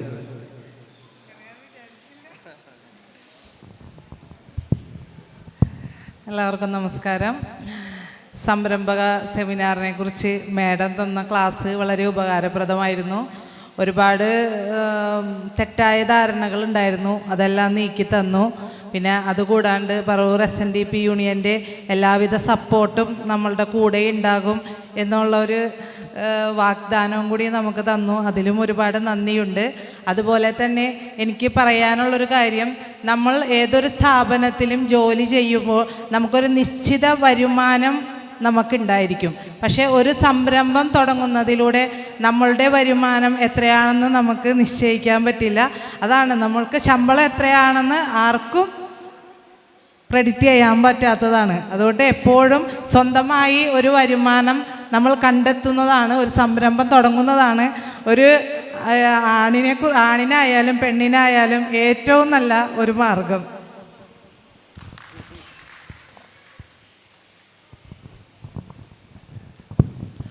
വളരെ നാൾ മുതലേ ആഗ്രഹിക്കുന്ന കാര്യങ്ങളാണ് ഇപ്പോൾ SNDP യൂണിയൻ്റെ നേതൃത്വത്തിൽ നടന്നുകൊണ്ടിരിക്കുന്നത്. എന്നെ ഒരു പക്ഷേ പലർക്കും അറിയായിരിക്കും, ഞാനൊരു കോഓപ്പറേറ്റീവ് ബാങ്ക് എംപ്ലോയി ആയിരുന്നു. 84 ജോലിക്ക് കയറിയതാണ്, റിട്ടയറായി. പക്ഷെ ഞാനെന്നും ജോലിക്ക് കയറിയ അന്ന് മുതലും അതിനു മുമ്പും എൻ്റെ കൂടെ എന്തെങ്കിലും അഡീഷണൽ പ്രവൃത്തികൾ എപ്പോഴും ഇതുപോലെ നടന്നിരുന്നു. കായകൃഷിയായാലും കോഴിക്കൃഷിയായാലും പല പല പരിപാടികളും, പലതും വിജയിച്ചിട്ടുണ്ട്, പലതും തോറ്റിട്ടുമുണ്ട്. അതായത് വേണ്ടെന്ന് തോന്നിയ അപ്പം നിർത്തിക്കളയുന്നൊരു സ്വഭാവമുണ്ട്. കാരണം ഒരുപക്ഷെ എനിക്കതിൽ കൂടുതൽ പൈസ കിട്ടിയിട്ടുണ്ടാവും. ഒരുപക്ഷെ ഞാൻ ഏതാണ്ട് 29.5 വർഷം കോഓപ്പറേറ്റീവ് ബാങ്കിൽ സർവീസ് നടത്തിയ ഒരാളാണ്. ഒരുപക്ഷെ അതിൽ കൂടുതൽ 2-3 വർഷം കൊണ്ട് ഞാൻ നേടിയിട്ടുണ്ടാവും. ഈ 24 വർഷം കിട്ടുന്ന ശമ്പളത്തേക്കാൾ കൂടുതലായി ഒരുപക്ഷെ കോഓപ്പറേറ്റീവ് ബാങ്ക് കിട്ടിയിട്ടുണ്ടാവും, പോയിട്ടുണ്ടാവും. എനിക്കതിൽ ഒരു ദുഃഖം തോന്നിയിട്ടില്ല. എനിക്ക് നിങ്ങളോട് പറയാനുള്ളത്, അതായത് എന്തെങ്കിലും കാര്യങ്ങൾ പലപ്പോഴായി ചെയ്തുകൊണ്ടിരിക്കുന്നവർ, ഒരുപാട് പരാജയങ്ങൾ പെട്ടിട്ടുള്ളവർ എപ്പോഴെങ്കിലും എവിടെയെങ്കിലും പോയി നല്ലതിൽ മുട്ടി നിൽക്കും എന്ന് തന്നെയാണ്. അതായത് പരാജയങ്ങളെ കണ്ടു പഠിച്ചുകൊണ്ടും അതുപോലെ തന്നെ അതിനൊക്കെ തരണം ചെയ്തുകൊണ്ടും പോകുന്ന ആളുകൾ ഇന്നല്ലെങ്കിൽ നാളെ അതിൻ്റെ ഒരു പ്രത്യക്ഷ ഉദാഹരണം നമ്മുടെ SNDP യൂണിയൻ്റെ മുമ്പിലിരിപ്പുണ്ട്. നിങ്ങൾ ആലോചിച്ച് മനസ്സിലാക്കിക്കോ. എനിക്ക് അവൻ്റെ ഹിസ്റ്ററി കംപ്ലീറ്റ് അറിയാവുന്നതാണ്. അതുകൊണ്ടാണ് ഞാൻ എൻ്റെ കൂടെ കോഓപ്പറേറ്റീവ് ബാങ്കിൽ അവൻ്റെ ജോലിയിലുണ്ടായിരുന്നതാണ്. അപ്പോൾ ഞാൻ പറയുന്നത്, ഇതൊക്കെ നമ്മൾ പരീക്ഷിച്ച് നോക്കുക. പരാജയപ്പെട്ടെങ്കിൽ പരാജയപ്പെട്ടോട്ടെ, അത് നമുക്ക് പ്രശ്നമില്ല. പക്ഷേ ഞാൻ പറഞ്ഞത് ഓർത്തു നിൽക്കണം, നമ്മളെ നമ്മുടെ വീടുകളിൽ ശ്രദ്ധിക്കുന്ന 2-3-4 കണ്ണുകളെങ്കിലും ഉണ്ടാവും. ഒരുപക്ഷെ നമ്മളുടെ പ്രവർത്തി കണ്ടിട്ട് അവർ തന്നെ നല്ല നിലയിലേക്ക് മാറിയേക്കും. അതുകൊണ്ട് ഇത്തരം കാര്യങ്ങളെല്ലാവരും സജീവമായി ഇടപെടുകയും അതിനെ മറ്റുള്ളവരെ പ്രേരിപ്പിക്കുകയും ചെയ്യണം എന്നും കൂടി ഞാൻ അറിയിക്കുന്നു. ഈ അനു മാഡം ഞങ്ങളുടെ അയൽവക്കത്തുകാരിയാണ്.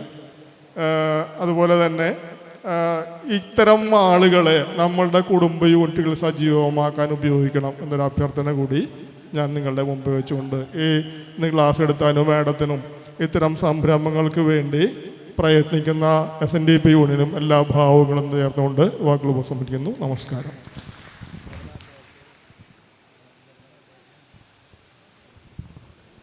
എല്ലാവർക്കും നമസ്കാരം. എൻ്റെ പേര് ജിനേഷ് എന്നാണ്. ഞാൻ ഇതുപോലെ തന്നെ ദുബായിൽ ഷിപ്പ് യാർഡിൽ ജോലി എടുത്ത് ഇവിടെ വന്ന് കുറേ സംരംഭങ്ങളൊക്കെ തുടങ്ങി കുറേ പ്രശ്നങ്ങളൊക്കെ ഫേസ് ചെയ്തൊരു വ്യക്തിയാണ്. അതിൽ നിന്നൊക്കെ വ്യത്യസ്തമായി നിങ്ങളിപ്പോൾ ഒരു ഭാഗ്യം സിദ്ധിച്ച ആൾക്കാരായിട്ട് കരുതാം. കാരണം എനിക്കിവിടെ ഒരു സംരംഭം തുടങ്ങുമ്പോൾ ആകെ വ്യവസായ വകുപ്പിൽ നിന്ന് കുറച്ച് ഇൻട്രസ്റ്റ് ഇങ്ങനെ കിട്ടും. അത് കഴിഞ്ഞാൽ പിന്നെ നമുക്കൊന്നും കിട്ടിയിരുന്നില്ല അന്നത്തെ കാലത്ത്, ഒരു 15 കൊല്ലം കാലയളവിൽ. ഇന്ന് നിങ്ങൾക്ക് SNDP യൂണിയൻ എന്ന് പറഞ്ഞൊരു സംഘടന നിങ്ങൾക്ക് സ്ഥലമായിട്ടും സാമ്പത്തിക വരുമാനം അല്ലെങ്കിൽ ലോണുമായിട്ട് സംബന്ധിച്ചുള്ള എല്ലാ സപ്പോർട്ടും തരിക എന്ന് പറഞ്ഞാൽ തന്നെ നമുക്കൊരു സംരംഭം തുടങ്ങാൻ ഏറ്റവും ബുദ്ധിമുട്ടുള്ള 2 ഘടകങ്ങൾ നിങ്ങൾക്ക് സോൾവ് ആയി എന്നുള്ളതാണ് ഇപ്പോഴത്തെ ഇതിലെനിക്ക് പറയാനുള്ളത്. അപ്പോൾ അതുപോലെ തന്നെ പിന്നെ എന്ത് സംരംഭങ്ങളും തുടങ്ങുമ്പോഴും കുറേ പ്രതിബന്ധങ്ങൾ എന്തായാലും നമ്മൾ പ്രതീക്ഷിക്കണം.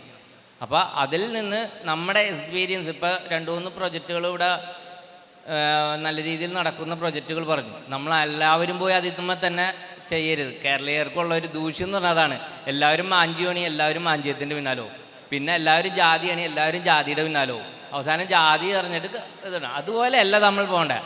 അവർ കണ്ടുപിടിച്ച പോലെ റെയറായിട്ടുള്ള ഐറ്റംസ് നമ്മളുടെ ബുദ്ധി ഉപയോഗിച്ച് കണ്ടുപിടിച്ച് അത് ഇംപ്ലിമെൻ്റ് ചെയ്ത് വിജയിപ്പിക്കുമ്പോഴാണ് നമ്മൾ ഈ പറഞ്ഞുകൊണ്ട് വലിയൊരു വിജയത്തിലേക്ക് എത്തുകയുള്ളൂ എന്നുകൂടി ഞാനിതിൽ പറയുകയാണ്.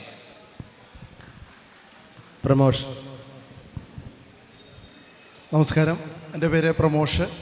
ഞാൻ തിരുവാലൂർ SNDP ശാഖയിലെ കീഴിലുള്ളതാണ്.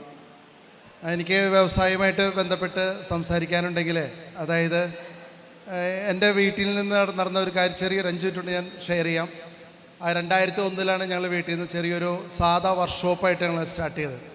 ഞാനിപ്പോൾ എനിക്ക് ജോലിക്കാരനാണ്. ഞാൻ 25 വർഷമായിട്ട് ഒരു കെമിക്കൽ ഫാക്ടറിയിൽ നമ്മുടെ കളമശ്ശേരിയിൽ എടയാറ് മുപ്പത്തരത്തൊരു സുഡ്കെമി എന്ന് പറയുന്ന ഒരു കമ്പനിയിൽ മെയിൻ്റനൻസ് ഡിപ്പാർട്ട്മെൻറ്റിൽ വർക്ക് ചെയ്യുകയാണ്.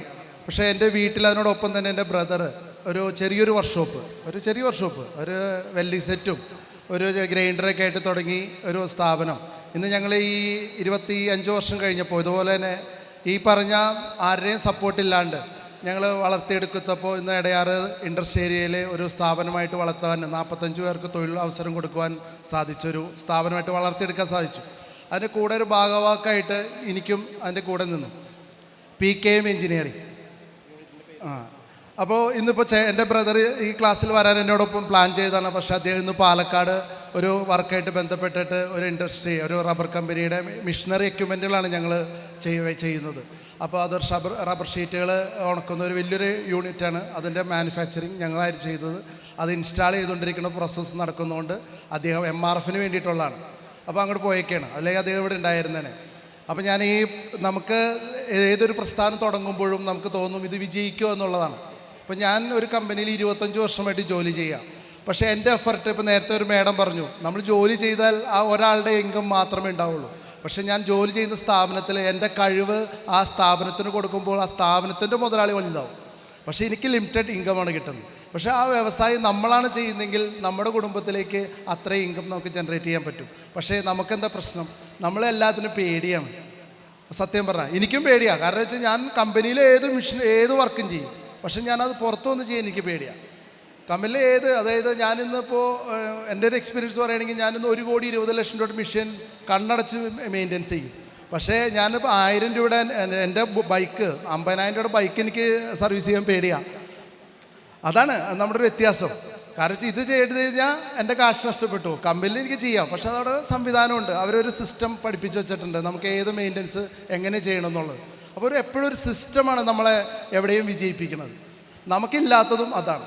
പക്ഷേ നമ്മൾ ഈ ഒരു കൂട്ടായ്മയിൽ നമുക്കത് ഉണ്ടാക്കിയെടുക്കാവുന്ന വലിയൊരു കാര്യമാണ്. ഞാനിത് തുടങ്ങിയപ്പോൾ തന്നെ എനിക്ക് ഭയങ്കര ഇഷ്ടമായി. കാരണം വെച്ച് കഴിഞ്ഞാൽ ഞാൻ ഈ കഴിഞ്ഞ ദിവസം ഒരു എക്സിബിഷന് പോയിരുന്നു. അതായത് ഇവിടുന്ന് എത്ര പേര് പോയിരുന്നു എനിക്കറിയില്ല. കോയമ്പത്തൂർ ഇൻടെക് എന്നൊരു എക്സിബിഷൻ നടക്കുന്നുണ്ട്. ആരെങ്കിലും പോയിട്ടുണ്ടോ? ഇൻടെക് കോയമ്പത്തൂർ ആരും പോയിട്ടില്ല. നിങ്ങളൊന്ന് പോയി കാണണം കേട്ടോ. അടുത്ത വർഷം ജൂൺ 5-ാം തീയതി ഈ പറയുന്ന എല്ലാവരും ഒരു വണ്ടിയും വിളിച്ച് ഗ്രൂപ്പായിട്ട് നിങ്ങൾ ഇൻടെക് കാണാൻ പോകും. നിങ്ങൾ പോയി അതിശയിച്ചു പോകും. നമ്മുടെ തൊട്ടടുത്താണ്. ഇവിടെ എത്ര 130 കിലോമീറ്ററല്ലേ ഉള്ളൂ കോയമ്പത്തൂർക്ക്. അതിശയിച്ചു പോകും. ഞാൻ എല്ലാ വർഷവും പോണതാണ്. പക്ഷേ ഈ കഴിഞ്ഞ 2 വർഷം ഞങ്ങൾ പോയില്ല. വെച്ചാൽ എൻ്റെ ചേട്ടന് കുറച്ച് തിരക്ക് വന്നപ്പോൾ ഞങ്ങൾ 4 പേരാണ് പോകുന്നത്. ഈ തവണ ചെന്നപ്പോഴാണ് അതിൻ്റെ ആ മാറ്റം കണ്ടത്. നമ്മുടെ വരുന്ന ഇൻഡസ്ട്രി, നമ്മൾ പുതിയ വീട്ടിലും മക്കളെയും കൊണ്ടുപോകണം. ഞാൻ ഇപ്പോൾ ഇവിടെ ഇരിക്കുന്ന എല്ലാവരും സീനിയറായിട്ട് ആൾക്കാരല്ലേ, നിങ്ങളുടെ മക്കളെയും കൊണ്ട് പോകണം. ഇന്ന് നമ്മുടെ നാട്ടിൽ നടക്കുന്ന വ്യവസായത്തിൻ്റെ വലിപ്പം നമ്മൾ മനസ്സിലാക്കണമെങ്കിൽ നടന്ന് മുട്ടുകാല് വേദന എടുക്കും. അതുപോലെയാണ് ആ ഹോളുകൾ. എത്ര ടൈപ്പ് മിഷനറികളാണെന്നറിയാമോ? അതൊക്കെ ചെയ്യുന്നത് ഇന്ന് കോയമ്പത്തൂർ ഡെവലപ്പ് ആവും. നമ്മൾ ചെന്ന് കണ്ടാലറിയാം തമിഴ്നാട് എന്താ ഡെവലപ്പ് ചെയ്യണമെന്ന്. കാരണം അവിടെയുള്ള എല്ലാവർക്കും ഇൻഡസ്ട്രീസ് ഡെവലപ്പ് ചെയ്യാനുള്ള എല്ലാ സപ്പോർട്ടും കൊടുക്കുന്നുണ്ട്. ഇതുപോലെയുള്ള ക്ലാസ് എല്ലാ വർഷവും നടത്തിയാൽ മതി. ഒരു 10 വർഷം കഴിയുമ്പോൾ നമ്മളിവിടെ ഇരിക്കുന്ന എല്ലാവരും നമ്മുടെ തലമുറയിലെങ്കിലും സംരംഭകരായിട്ട് വരും. 100% ഉറപ്പാണ്. പക്ഷേ ഞങ്ങൾക്ക് ഇപ്പോൾ എനിക്കിപ്പോൾ പെട്ടെന്ന് വരില്ല, പക്ഷേ എൻ്റെ തലമുറയ്ക്കെങ്കിലും വരാവുന്ന രീതിയിലുള്ള ഒരു വലിയൊരു കാര്യമാണ് നമ്മുടെ SNDP യൂണിയൻ ചെയ്തെടുത്തത്. അതിന് നല്ലൊരു കൈഡി കൊടുക്കണം, നല്ലൊരു കൈഡി. കാരണം എന്താണെന്ന് വെച്ച് കഴിഞ്ഞാൽ ഇതെല്ലാ വർഷവും നമ്മൾ 6 മാസം കൂടുമ്പോൾ നടത്തണമെന്ന് ഞാൻ പറയണത്. കാരണം വെച്ച് കഴിഞ്ഞാൽ വ്യവസായം നടത്തണമെന്നുണ്ടെങ്കിൽ നിസ്സാര കേപ്പബിലിറ്റി പോലെ നല്ല ഇത് വേണം. കാരണം എന്താ വെച്ച് കഴിഞ്ഞാൽ ഒന്നിൽ കൂടുതൽ ആൾക്കാർക്ക് അവസരം ഉണ്ടാക്കുന്നൊരു അവസരം വ്യവസായം എന്ന് പറയുന്നത്. അവിടെ ഒരുപാട് പ്രശ്നങ്ങളുണ്ട്, അതെല്ലാം തരണം ചെയ്യാൻ പറ്റണം. അതൊക്കെ ഡെവലപ്പ് ചെയ്തെടുത്താൽ നമുക്ക് നമ്മുടെ തലമുറയ്ക്കും നല്ല രീതിയിലൊരു വ്യവസായം ഉണ്ടാക്കിയെടുക്കാൻ ഈ കേരളത്തിൽ സാധിക്കും. നമ്മളെല്ലാം വാങ്ങിച്ചു കൂട്ടുന്ന ആൾക്കാരാണ്. കോയമ്പത്തൂരിലേക്ക് ചെന്ന് കഴിഞ്ഞാലുണ്ടല്ലോ നമുക്ക് വേണ്ടിയിട്ടാണ്, മലയാളികൾക്ക് വേണ്ടിയിട്ടാണ് അവർക്ക് തമിഴന്മാരവിടെ കച്ചവടം നടത്തുന്നത്. മലയാളികളെ ഉദ്ദേശിച്ചിട്ടാണ്. നമുക്ക് പലതും കാണുമ്പോൾ തോന്നും ഇത് നമുക്ക് ഉണ്ടാക്കിക്കൂടെ എന്ന് തോന്നും. അപ്പോൾ കാരണം വെച്ചാൽ അവന് ഏറ്റവും ചീപ്പായിട്ടും നമുക്ക് ഉപയോഗിക്കാവുന്ന രീതിയിലുള്ള ഇൻഡസ്ട്രീസ് അവനവിടെ തുടങ്ങിയേക്കുക. അപ്പോൾ സ്വാഭാവികമായിട്ടും നമ്മളിവിടെ ഉണ്ടാക്കില്ല, നമുക്കവിടെ വാങ്ങിക്കാൻ കിട്ടുകയല്ലേ. പക്ഷേ അതുകൊണ്ട് എന്താണ്, നമ്മൾ താന്നു പോവുക. പക്ഷെ നമ്മളൊന്ന് മാറി ചിന്തിക്കാൻ സാധിച്ചാൽ നമുക്കും ഒരു വലിയൊരു മാറ്റം ഉണ്ടാക്കിയെടുക്കാൻ പറ്റും. അതിന് വേണ്ടിയിട്ട് എല്ലാ മേഡം പറഞ്ഞ കുറേ കാര്യങ്ങൾ ഞങ്ങൾക്ക് എഫക്റ്റീവ് ചെയ്തു. പക്ഷേ അത് എല്ലാം നിങ്ങൾക്ക് മനസ്സിലാവുമെന്ന് വിചാരിക്കുന്നു. എൻ്റെ സപ്പോർട്ട് എന്തായാലും നമ്മുടെ യൂണിയൻ തരാമെന്ന് പറഞ്ഞതിൽ വളരെ സന്തോഷം. എന്തായാലും നിങ്ങൾ ഇത് പ്രവർത്തിക്കുക, വിജയം നമ്മുടെ ഒപ്പം ഉണ്ടാവുമെന്ന് പറഞ്ഞുകൊണ്ട് നിർത്തുന്നു. നന്ദി, നമസ്കാരം. എല്ലാവർക്കും നമസ്കാരം. എൻ്റെ പേര് അഭിജിത്ത്. ഞാൻ വിദേശത്ത് അബുദാബിയിലായിരുന്നു. പിന്നെ എനിക്ക് അവിടെ നിന്ന് ജോലി പേഴ്സണലായിട്ട് കുറച്ച് കാര്യങ്ങളുള്ളതുകൊണ്ട് നാട്ടിലേക്ക് തിരിച്ചു വരുന്ന സമയത്ത് ഞാനും എൻ്റെ സുഹൃത്തുക്കളും ഒരു 5 പേര് കൂടി ചേർന്ന് ഞങ്ങൾ കേരളത്തിലെ 7 സ്ഥലത്തായിട്ട് വ്യവസായം എന്ന് പറയാൻ പറ്റില്ല, സർവീസ് ഇൻഡസ്ട്രിയാണ്. ഹെൽത്ത് കെയർ മേഖലയിൽ ഞങ്ങൾ ഐ ക്ലിനിക് ആൻഡ് ഒപ്റ്റിക്കൽസായിട്ട് 7 സ്ഥലത്ത് തുടങ്ങി. ഞങ്ങൾ 5 പേര് കൂടി ചേർന്നാണ് ചെയ്യുന്നത്. ഇപ്പോൾ അത് മാഡം പറഞ്ഞ പോലെ സർവീസ് ഇൻഡസ്ട്രിയിലാണ് ചെയ്യുന്നത്. എങ്കിലും ഒരുപാട് പ്രശ്നങ്ങളും കോവിഡ് അങ്ങനെ കുറേ പ്രശ്നങ്ങളുണ്ടായിരുന്നു ആ സമയത്ത്. എങ്കിലും നമ്മൾ അതൊക്കെ അതിജീവിച്ച് ഇപ്പോഴും നമ്മളൊരു സ്റ്റെബിലൈസ് ചെയ്തെന്നൊന്നും പറയാൻ പറ്റില്ല. എങ്കിലും ഞങ്ങൾക്ക് ഇപ്പോൾ സ്വന്തം നാട്ടിൽ നിൽക്കാനും നമുക്ക് ബിസിനസ് ചെയ്യാനും ഒക്കെ അവസരം ഉണ്ടാക്കി. കഴിഞ്ഞ സർക്കാരിൻ്റെ കാലത്ത് ഞങ്ങൾക്ക് ഒട്ടനവധി സഹായങ്ങളൊക്കെ ഗവൺമെൻറ് സൈഡിൽ നിന്ന് ലഭിച്ചിട്ടുണ്ട്. അപ്പോൾ അതുപോലെ നിങ്ങൾക്ക് എല്ലാവർക്കും ഇതുപോലെ ഓരോ ഇപ്പോൾ SNDP യൂണിയൻ പോലുള്ള വലിയൊരു പ്രസ്ഥാനത്തിൻ്റെ സഹായത്തോടു കൂടി നമ്മൾക്ക് ഇങ്ങനെയൊരു സംരംഭം ആരംഭിക്കാനും അത് സംരംഭം ആരംഭിക്കാനൊക്കെ വളരെ എളുപ്പമാണ്. നമുക്ക് കുറേ മെഷീൻസും കാര്യങ്ങളും മേടിച്ച് വെച്ച് നമുക്ക് തുടങ്ങാം. പക്ഷെ അത് കണ്ടിന്യൂ ചെയ്ത് പോകാനും അത് റൺ ചെയ്ത് പോകാനും വളരെ ബുദ്ധിമുട്ട് ഉണ്ടാവും. അപ്പോൾ പക്ഷേ ആ സമയത്തെല്ലാം നമ്മളെ സഹായിക്കാനും അതുപോലെ നമ്മൾക്ക് കൈത്താങ്ങായി നിൽക്കാനും അതുപോലെ SNDP യൂണിയൻ പോലുള്ള ഒരു പ്രസ്ഥാനത്തിൻ്റെ സഹായം നിങ്ങൾക്ക് എല്ലാവർക്കും ലഭിക്കുന്നത് വളരെ സന്തോഷമുള്ളൊരു കാര്യമാണ്. അതുപോലെ എല്ലാവരും ധൈര്യപൂർവ്വം മുന്നോട്ട് വന്ന് ചെറിയ രീതിയിൽ നിങ്ങൾക്ക് പറ്റാവുന്ന രീതിയിൽ എല്ലാ വ്യവസായങ്ങളോ ചെറുകിട സംരംഭങ്ങളോ ഒക്കെ ചെയ്യുമ്പോൾ SNDP യൂണിയൻ്റെ ഭാഗത്തു നിന്നുണ്ടാവുന്ന സപ്പോർട്ട് നിങ്ങൾക്ക് കിട്ടും. അതുപോലെ തന്നെ നമ്മൾ ഇതുപോലെ ഞങ്ങളെപ്പോലെ തന്നെ ചെറിയ സംരംഭങ്ങൾ പല മേഖലയിൽ ചെയ്യുന്ന ഞങ്ങളുടെയൊക്കെ എന്ത് ഉപദേശമോ എന്ത് സഹായം വേണമെങ്കിലും ഏത് സമയത്തും നൽകാനും ഞാൻ ഉൾപ്പെടുന്ന ഇങ്ങനെയുള്ള ചെറിയ സംരംഭകർ എല്ലാവരും റെഡിയാണ്. പിന്നെ എനിക്ക് ഈ മാഡം പറഞ്ഞ പോലെ ഞങ്ങൾക്ക് ചെറിയൊരു ഇതാണെങ്കിൽ കൂടി ഞങ്ങളുടെ കീഴിൽ ഞങ്ങളുടെ ഡിപ്പെൻഡ് ചെയ്ത് ഡോക്ടർമാരും നഴ്സുമാരും അടക്കം 10-30 പേര് ഞങ്ങളുടെ ഈ സ്ഥാപനങ്ങളിലൂടെ ഇപ്പോൾ ജോലി ചെയ്യുന്നുണ്ട്. അത് ഏറെ സന്തോഷമുള്ളൊരു കാര്യമാണ്. അപ്പോൾ എല്ലാവിധ ആശംസകളും അതുപോലെ ഇത് നമ്മൾ മടിച്ച് നിൽക്കാതെ ധൈര്യപൂർവ്വം ഇറങ്ങി പ്രവർത്തിക്കാൻ തയ്യാറാവുക.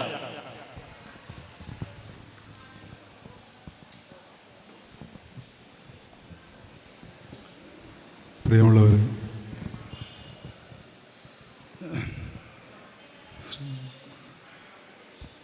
ശ്രീനാരായണ ഗുരുദേവൻ്റെ സന്ദേശങ്ങളിൽ പ്രധാനപ്പെട്ടതാണ് സംഘടിച്ച് ശക്തരാകുക, വ്യവസായം കൊണ്ട് അഭിവൃദ്ധി നേടുക. ആരൊക്കെ എന്തൊക്കെ പറഞ്ഞാലും നമ്മുടെ ജനറൽ സെക്രട്ടറിയുടെ സംഘടനാ പാടവം കൊണ്ട് SNDP യോഗത്തിന് സംഘടനാപരമായി വലിയ ഉയർച്ച ഉണ്ടായിട്ടുണ്ട്. വ്യവസായപരമായി ഇനിയും നമ്മൾ ഉയരേണ്ടതുണ്ട്.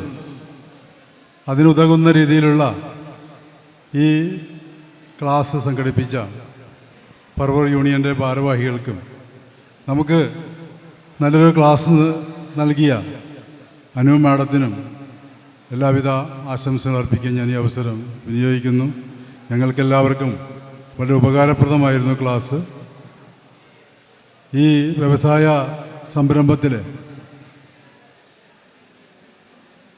ജയൻ ചേട്ടൻ പറഞ്ഞതുപോലെ ഒരാൾ ഒരു സർവീസിൽ ഒരു ഉദ്യോഗത്തിലിരുന്നാൽ 60 വയസ്സാകുമ്പോൾ റിട്ടയർഡാവും. പിന്നീട് അയാൾക്ക് വരുമാനമില്ല. അതേസമയം സ്വന്തം ഒരു വ്യവസായത്തിൽ ഏർപ്പെട്ടാൽ 60 വയസ്സാകുമ്പോഴേക്കും ആ വ്യവസായം ഏത് രീതിയിലാണെങ്കിലും അത് തഴച്ചു വളരും. നമ്മുടെ തലമുറയ്ക്ക് തന്നെ അത് മുതൽക്കൂട്ടാകും. അതുകൊണ്ട് എല്ലാവരും വ്യവസായത്തിലേക്ക് വരാൻ ഉള്ള ശ്രദ്ധ കൂടി കാണിക്കണം. ഇതിന് നേതൃത്വം കൊടുക്കുന്ന SNDP യൂണിയന് ഒരിക്കൽ കൂടി എല്ലാവിധ ഭാവുകങ്ങളും. വേറെ ആരും സംസാരിക്കാനില്ല എന്ന് വിശ്വസിക്കുന്നു.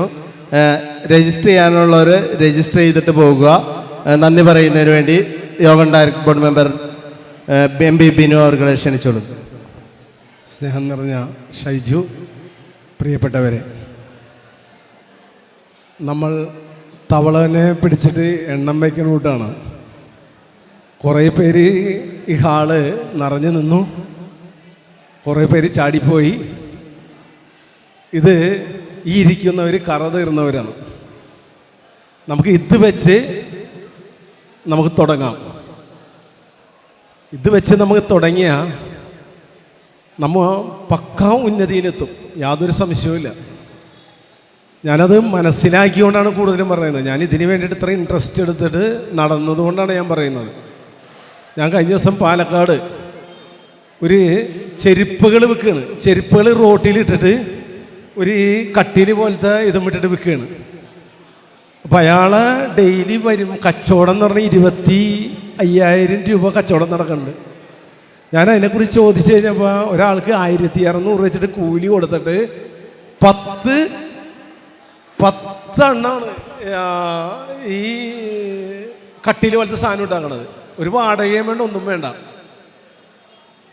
7,000 രൂപയാണ് എല്ലാം കഴിഞ്ഞിട്ട് ലാഭം. ഈ സെക്കൻഡ് ചെരുപ്പുകളില്ലേ പല സ്ഥലത്തു നിന്നും കളക്ട് ചെയ്തിട്ടുണ്ടോന്ന്. അപ്പോൾ 7 പേർക്ക് ജോലി, അതോടൊപ്പം തന്നെ ഒരു കടയിൽ. ഇത് തന്നെ ഞാൻ ഈ കഴിഞ്ഞ സേലൂരി എന്നപ്പോൾ ഒരു ചേച്ചി, ഞാൻ കളമശ്ശേരിയിൽ മത്സരിച്ച സമയത്ത് അവർ ഗുജറാത്ത് തുടങ്ങിയ തുണികളുടെ ഇതേപോലെ തന്നെ വിൽക്കുകയാണ്. അവർക്കൊരു 10 കടയുണ്ട്. ആ 10 കടയിൽ ഒരു വാടകയിലൊന്നുമില്ല. ഡെയിലി വരുമാനം തന്നെ 10,000 15,000 ബാലൻസാണ്. പിന്നെ ഞാൻ വേറെ സ്ഥലത്ത് പോയി നോക്കി, കത്തികൾ ഇടിക്കണ ഈ സാധനം, നമ്മുടെ മുളയൊക്കെ ഇതിങ്ങനെ ഇടിക്കണ സംഭവങ്ങൾ, ഈ ഫ്യൂസുകൾ ടെസ്റ്റ് ചെയ്യണ സാധനം, നമ്മുടെ ടെസ്റ്റ് ട്യൂബുകൾ, വീടിൻ്റെ ഉള്ളിലുള്ള ഈ അങ്ങോട്ട് ജോയിൻ്റ് ചെയ്യണ സാധനങ്ങൾ, അങ്ങനെ ഒരു പോർഷൻ, പല പല ചെറിയ ചെറിയ സാധനങ്ങളൊക്കെ ചെറിയ ചെറിയ വില. അവരെ വരുമാനം എന്ന് പറഞ്ഞാൽ ഡെയിലി ബാലൻസ് 3,000 രൂപ ബാലൻസാണ്. അപ്പോൾ ഞാനിതൊക്കെ ഓരോ സ്ഥലത്ത് ഇങ്ങനെ പഠിച്ച് ഇങ്ങനെ നോക്കുമ്പോൾ ഞാൻ എല്ലാ സ്ഥലത്തും ചെല്ലുമ്പോൾ ഇത് ഞാനിങ്ങനെ പഠിക്കും. അപ്പം നമുക്ക് 10 പേർക്ക് ജോലി കൊടുക്കും. 10 പേർക്ക് 500-600 അല്ല, 1,000-1,500 രൂപയൊക്കെയാണ് ഇത് കൊടുക്കുന്നത്. ഞാൻ ഓരോ സ്ഥലത്ത് ഞാൻ ശ്രദ്ധിക്കണത്. അപ്പോൾ അതുകൊണ്ട് നമുക്ക് ഒരുപാട് പേരെ രക്ഷപ്പെടാൻ സാധിക്കും. പിന്നെ അതോടൊപ്പം തന്നെ ഞാനും ഷൈജും ഇതിൻ്റെ പിന്നിൽ ഞങ്ങളിങ്ങനെ നടന്ന് പോകുമ്പോൾ എൻ്റെ ഉള്ളിൽ ഈ ആര്യാസ് പോലെ അല്ലെങ്കിൽ നമ്മുടെ ശരവണ ഭവൻ പോലെ 250 ഫിഷ് സ്റ്റാൾ ഇടാനാണ് ഞാൻ തീരുമാനിച്ചത്. ഫിഷ് സ്റ്റാള്, ഫിഷിൻ്റെ സ്റ്റാള്, ഒരേ കളറിൽ ഒരേ ബ്രാൻഡിൽ AC. ഞാൻ അങ്ങനെയാണ് പ്ലാൻ ചെയ്ത് വെച്ചേക്കണം. അതിന് ഞാൻ അതിൻ്റെ രജിസ്ട്രേഷൻ ഓൾറെഡി കേന്ദ്ര ഗവൺമെൻറ്റിൽ Janasuraksha producer and fish company register ചെയ്ത് കഴിഞ്ഞ് ഞാൻ ചെയ്ത് കഴിഞ്ഞ് പെരുമ്പടന്നയിൽ ഞാൻ ഓഫീസ് സ്റ്റാർട്ട് ചെയ്ത് 1000 പേരെ ഞാൻ ഓഹരിയാക്കി കഴിഞ്ഞ് ഞാൻ ഇത് അടുത്ത മുനമ്പത്ത് ഒരു ബ്രാഞ്ച് സ്റ്റാർട്ട് ചെയ്യാൻ പോകണം. അടുത്ത നെക്സ്റ്റ് നായരമ്പലത്ത് വരെ ഞാൻ സ്റ്റാർട്ട് ചെയ്യാൻ പോകുന്നു. അപ്പോൾ അതിൽ ഞാൻ നോക്കിയപ്പോൾ മത്സ്യ യോജന, കേന്ദ്ര ഗവൺമെൻറ് മത്സ്യ യോജന ഞാൻ നോക്കി കഴിഞ്ഞപ്പോൾ 10 കോടി രൂപ 5 കോടി രൂപ സബ്സിഡിയാണ്. 5 കോടി സബ്സിഡി വെട്ടണവനടക്കം പൈസയാണ്. ഞാനതിൻ്റെ രജിസ്ട്രേഷൻ ഓൾറെഡി ചെയ്ത് കഴിഞ്ഞ് ഞാനൊരു 250 ഫിഷ് സ്റ്റാള് സ്റ്റാർട്ട് ചെയ്യുമെന്നുള്ളതിൽ യാതൊരു സംശയവുമില്ല. ഞാൻ ചെയ്യാൻ പോണത് അത് നമ്മുടെ ആൾക്കാർക്ക് അത് ഞാൻ കൊടുക്കും. ഞാനല്ല സ്റ്റാർട്ട് ചെയ്യണം, ഞാൻ സ്റ്റാർട്ട് ചെയ്തിട്ട് നമ്മുടെ ഗുണഭോക്താക്കൾക്ക് അത് കൊടുക്കും. സാധനം ഓണർഷിപ്പ് എനിക്കാണ്. അവർ വാടക അടയ്ക്കണം, 5-6 തൊഴിലാളി വയ്ക്കണം. ഞാൻ ഫിഷ് ഉൾപ്പെടെ ഞാൻ അങ്ങോട്ട് കൊടുക്കും. രാവിലെ വന്നിട്ട് അവിടെ ഇത്ര കടലിലേക്ക് കൊടുക്കും. വൈകിട്ട് അവർ പൈസ തന്നാൽ മതി. എനിക്ക് അവർ ലാഭമൊക്കെ അവരെടുത്തോടെ. ഞാനത് പഠിച്ചിട്ടാണ് ഞാൻ ചെയ്യുന്നത്. ഞാൻ നന്നായിട്ട് പഠിച്ചിട്ട് ചെയ്യുന്ന ഒരു വലിയൊരു സംരംഭമാണ്.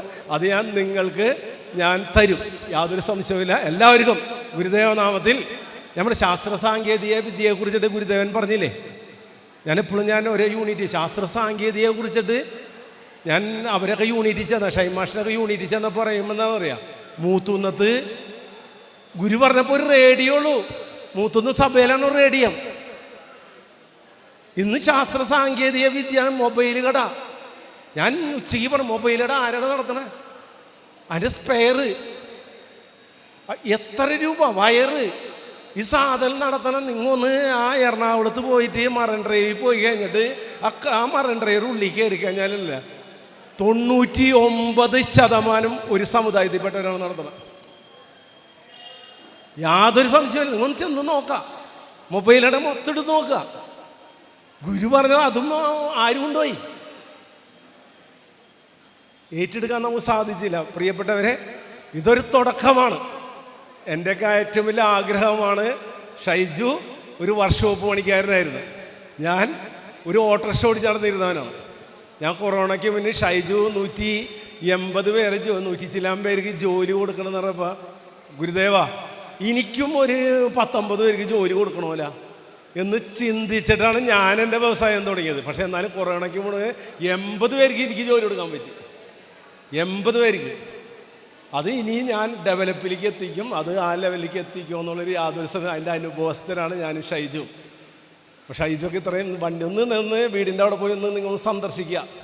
ആ വീടിൻ്റെ ഉള്ളിലൊന്ന് പോയി ഒന്ന് സന്ദർശിച്ച് കഴിഞ്ഞാൽ എവിടെ നിന്നൊക്കെയാണ്, ആന്ധ്രാപ്രദേശ്, കർണാടക, തമിഴ്നാട്, അതേ രീതിയിലേക്കാണ് നമ്മൾ പോയിക്കൊണ്ടിരിക്കുന്നത്. അതുകൊണ്ട് നമ്മളുടേതായ നമുക്ക് വിജയിക്കാൻ പറ്റുമെന്ന് ഇവിടെ ഒരു തീരുമാനം എടുത്തിട്ട് നമ്മൾ പോകണം. എല്ലാ സഹായവും ഞങ്ങൾ ചെയ്തു തരുമെന്ന് മാത്രം പറഞ്ഞുകൊണ്ട് ഒറ്റ വാക്കിൽ എല്ലാവർക്കും നന്ദി പറഞ്ഞുകൊണ്ട് നിർത്തുന്നു. നന്ദി, നമസ്കാരം. ഗുരുതരം വിജയിക്കട്ടെ.